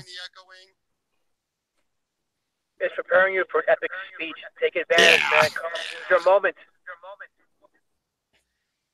And that lets you hear it back. Everything? But well, anyway, look, we can. I think we can plow through this still. Don't you guys It's like agree? lazy right now. together. Yeah. So maybe this will work. Teamwork. Teamwork. All right, awesome. All right. Well, like I said, a good idea to do right now. I mean, if we wanted, if this can work, it might be a bit of a hassle. Is that, like I said, whenever you're not talking, you can mute it. Then when you are talking, you can you mute it when you are not talking. I can speak. You get what I'm saying, right? But everything's clear right now. Yeah. Yeah, but you should definitely do it, Bruce, because we know what happened when Rob tries to do it. Yeah. Rob? Yeah. What is your avatar? Mine's that's Skeletor from the Master of the Universe movie. That is Frank Langella's favorite performance, Yep. by the way. It's been driving me crazy. Like, what is that? Yep, that is Skeletor. And I am the Master of the Universe. Which, by the way, if Mattel plays his cards right, with the MCU about to go downhill, with Star Wars having already left, they can very easily make the next film franchise that can carry cinema for the next few decades if they do He-Man right. Oh yeah. Material there, so much material. They get a nice blend of sci-fi and a nice blend of the Conan influence there. You're gonna have a franchise that could last you at least 10 or so years. Hey, oh yeah. Ozman, do you know about the Injustice Masters of the Universe crossover? I think you mentioned to me last time, and I was definitely interested in it. If you can send me a link to, I guess Amazon has it, but they probably have different copies of it. So send me the link to the version you think is the best one. Because I want to check that out. Definitely check out like the older He-Man stuff. Because I don't know if I told you, but last year on Father's Day, my wife bought me the hardcover mini He-Man comic collection. Yep. Yes, one of my prized possessions. Mm-hmm. Oh yeah. Actually, the first 4 issues, the first 4 mini comics, you can actually make a film just based on that alone. Right. Great origin for He-Man. It comes from an ancient tribe in Eternia, that venges off, and then runs into Skeletor and then the Sorceress, and finds his destiny. And for those that don't know, in the original mini comic, it was actually He-Man's chest plate that gives him his power. Yeah. Yeah. That was interesting. Yep. Yeah. Hey, guys, actually, I hate to say this, but I'm going to have to start winding down a little. Oh, okay. Yep. Sorry about that. I got to start helping my dad out. My dad had back surgery, so got to help him out. I gotcha. Yep. Yeah. No, it was a blast, though. Got you, too. I ended up turning on more than I did, but it was a blast. Love it. Oh, no, it was great to have you all on. Yeah, it's great to be here. Yep. Dude, this was really fun. I really liked it. Yeah, it was nice meeting you all. I think I've met what's No, you haven't. Eric interacted with him. Yeah, no, not Bruce. I think I was on. No, you have not interacted with anyone in this chat. Oh, okay. Yeah. Yeah, Owlsmat has interacted with Eric. Oh. Oh, I thought I was on one of them. But... Nope. He came on so, after my first stream. Yeah, this is actually my So second is stream. Bruce and nobody? Yep. What? Is Bruce and nobody? Yeah. No. This is your first stream, dude. Yeah. I was Yeah, dude, this is ready. great. No. He was just asking about, about who else has he interacted with. He has not interacted with anyone on the stream. Oh, no, definitely not with me. No. Okay, I got you. Yeah, that's all I was trying to fix, Bruce. That's all I was trying to fix. All right. All right. What do you guys think about Bruce Payne? Yep. So, wait, is your brother Max Payne by any chance? No, he was a Transformer guy. That's our actual brother. He's on here somewhere. He was Unicron Spawn. That's our actual brother. I don't know if any of y'all have seen it. Unicron Spawn. I think I've seen him somewhere before. Yeah, that's my actual brother. Yeah. Oh, and Bruce, I just have to say, I love your accent, man. The redneck accent? Just your accent, man. It's awesome. Dude, I'm in West Virginia. Yeah. Beautiful town, by the way. Go by there one time. What was that? So it's a beautiful town. I drove by the one time on Route New York from Texas. Beautiful town. Yeah, Texas is awesome. I actually have a twin in Texas. One Oh. of my friends told me about him. The whole what do they call it, doppelganger things? Ah. San Antonio is especially beautiful. San Antonio and I think of San Antonio. San Antonio is a very beautiful area. Very beautiful city. Yeah, Love it that's there. what one of my friends told me. He was in there in Nevada. He told me about him. Yeah. Yep. Well, All well, right. at least you Well, guys can make up what I'm saying. no, All I right. think I can kind of make it. Yep. But again, thanks you guys. Thanks anyone that's still in the chat. Anyone who else is. And yeah. Well, and wish you all a good night. Yeah, It was a this was blast, gentlemen. awesome. Yeah, Thank that you for was having me on. fun. Yep. Let's Yep. do it Take next care. Friday. Yep. Bye bye. Yep. All Bye. right. Next Friday? Yep. Next Good night. Friday. Oh, maybe. I don't know. We'll shoot for that. All right, sounds good. All right. Take care. Good night, You guys, y'all. peace out. Yep.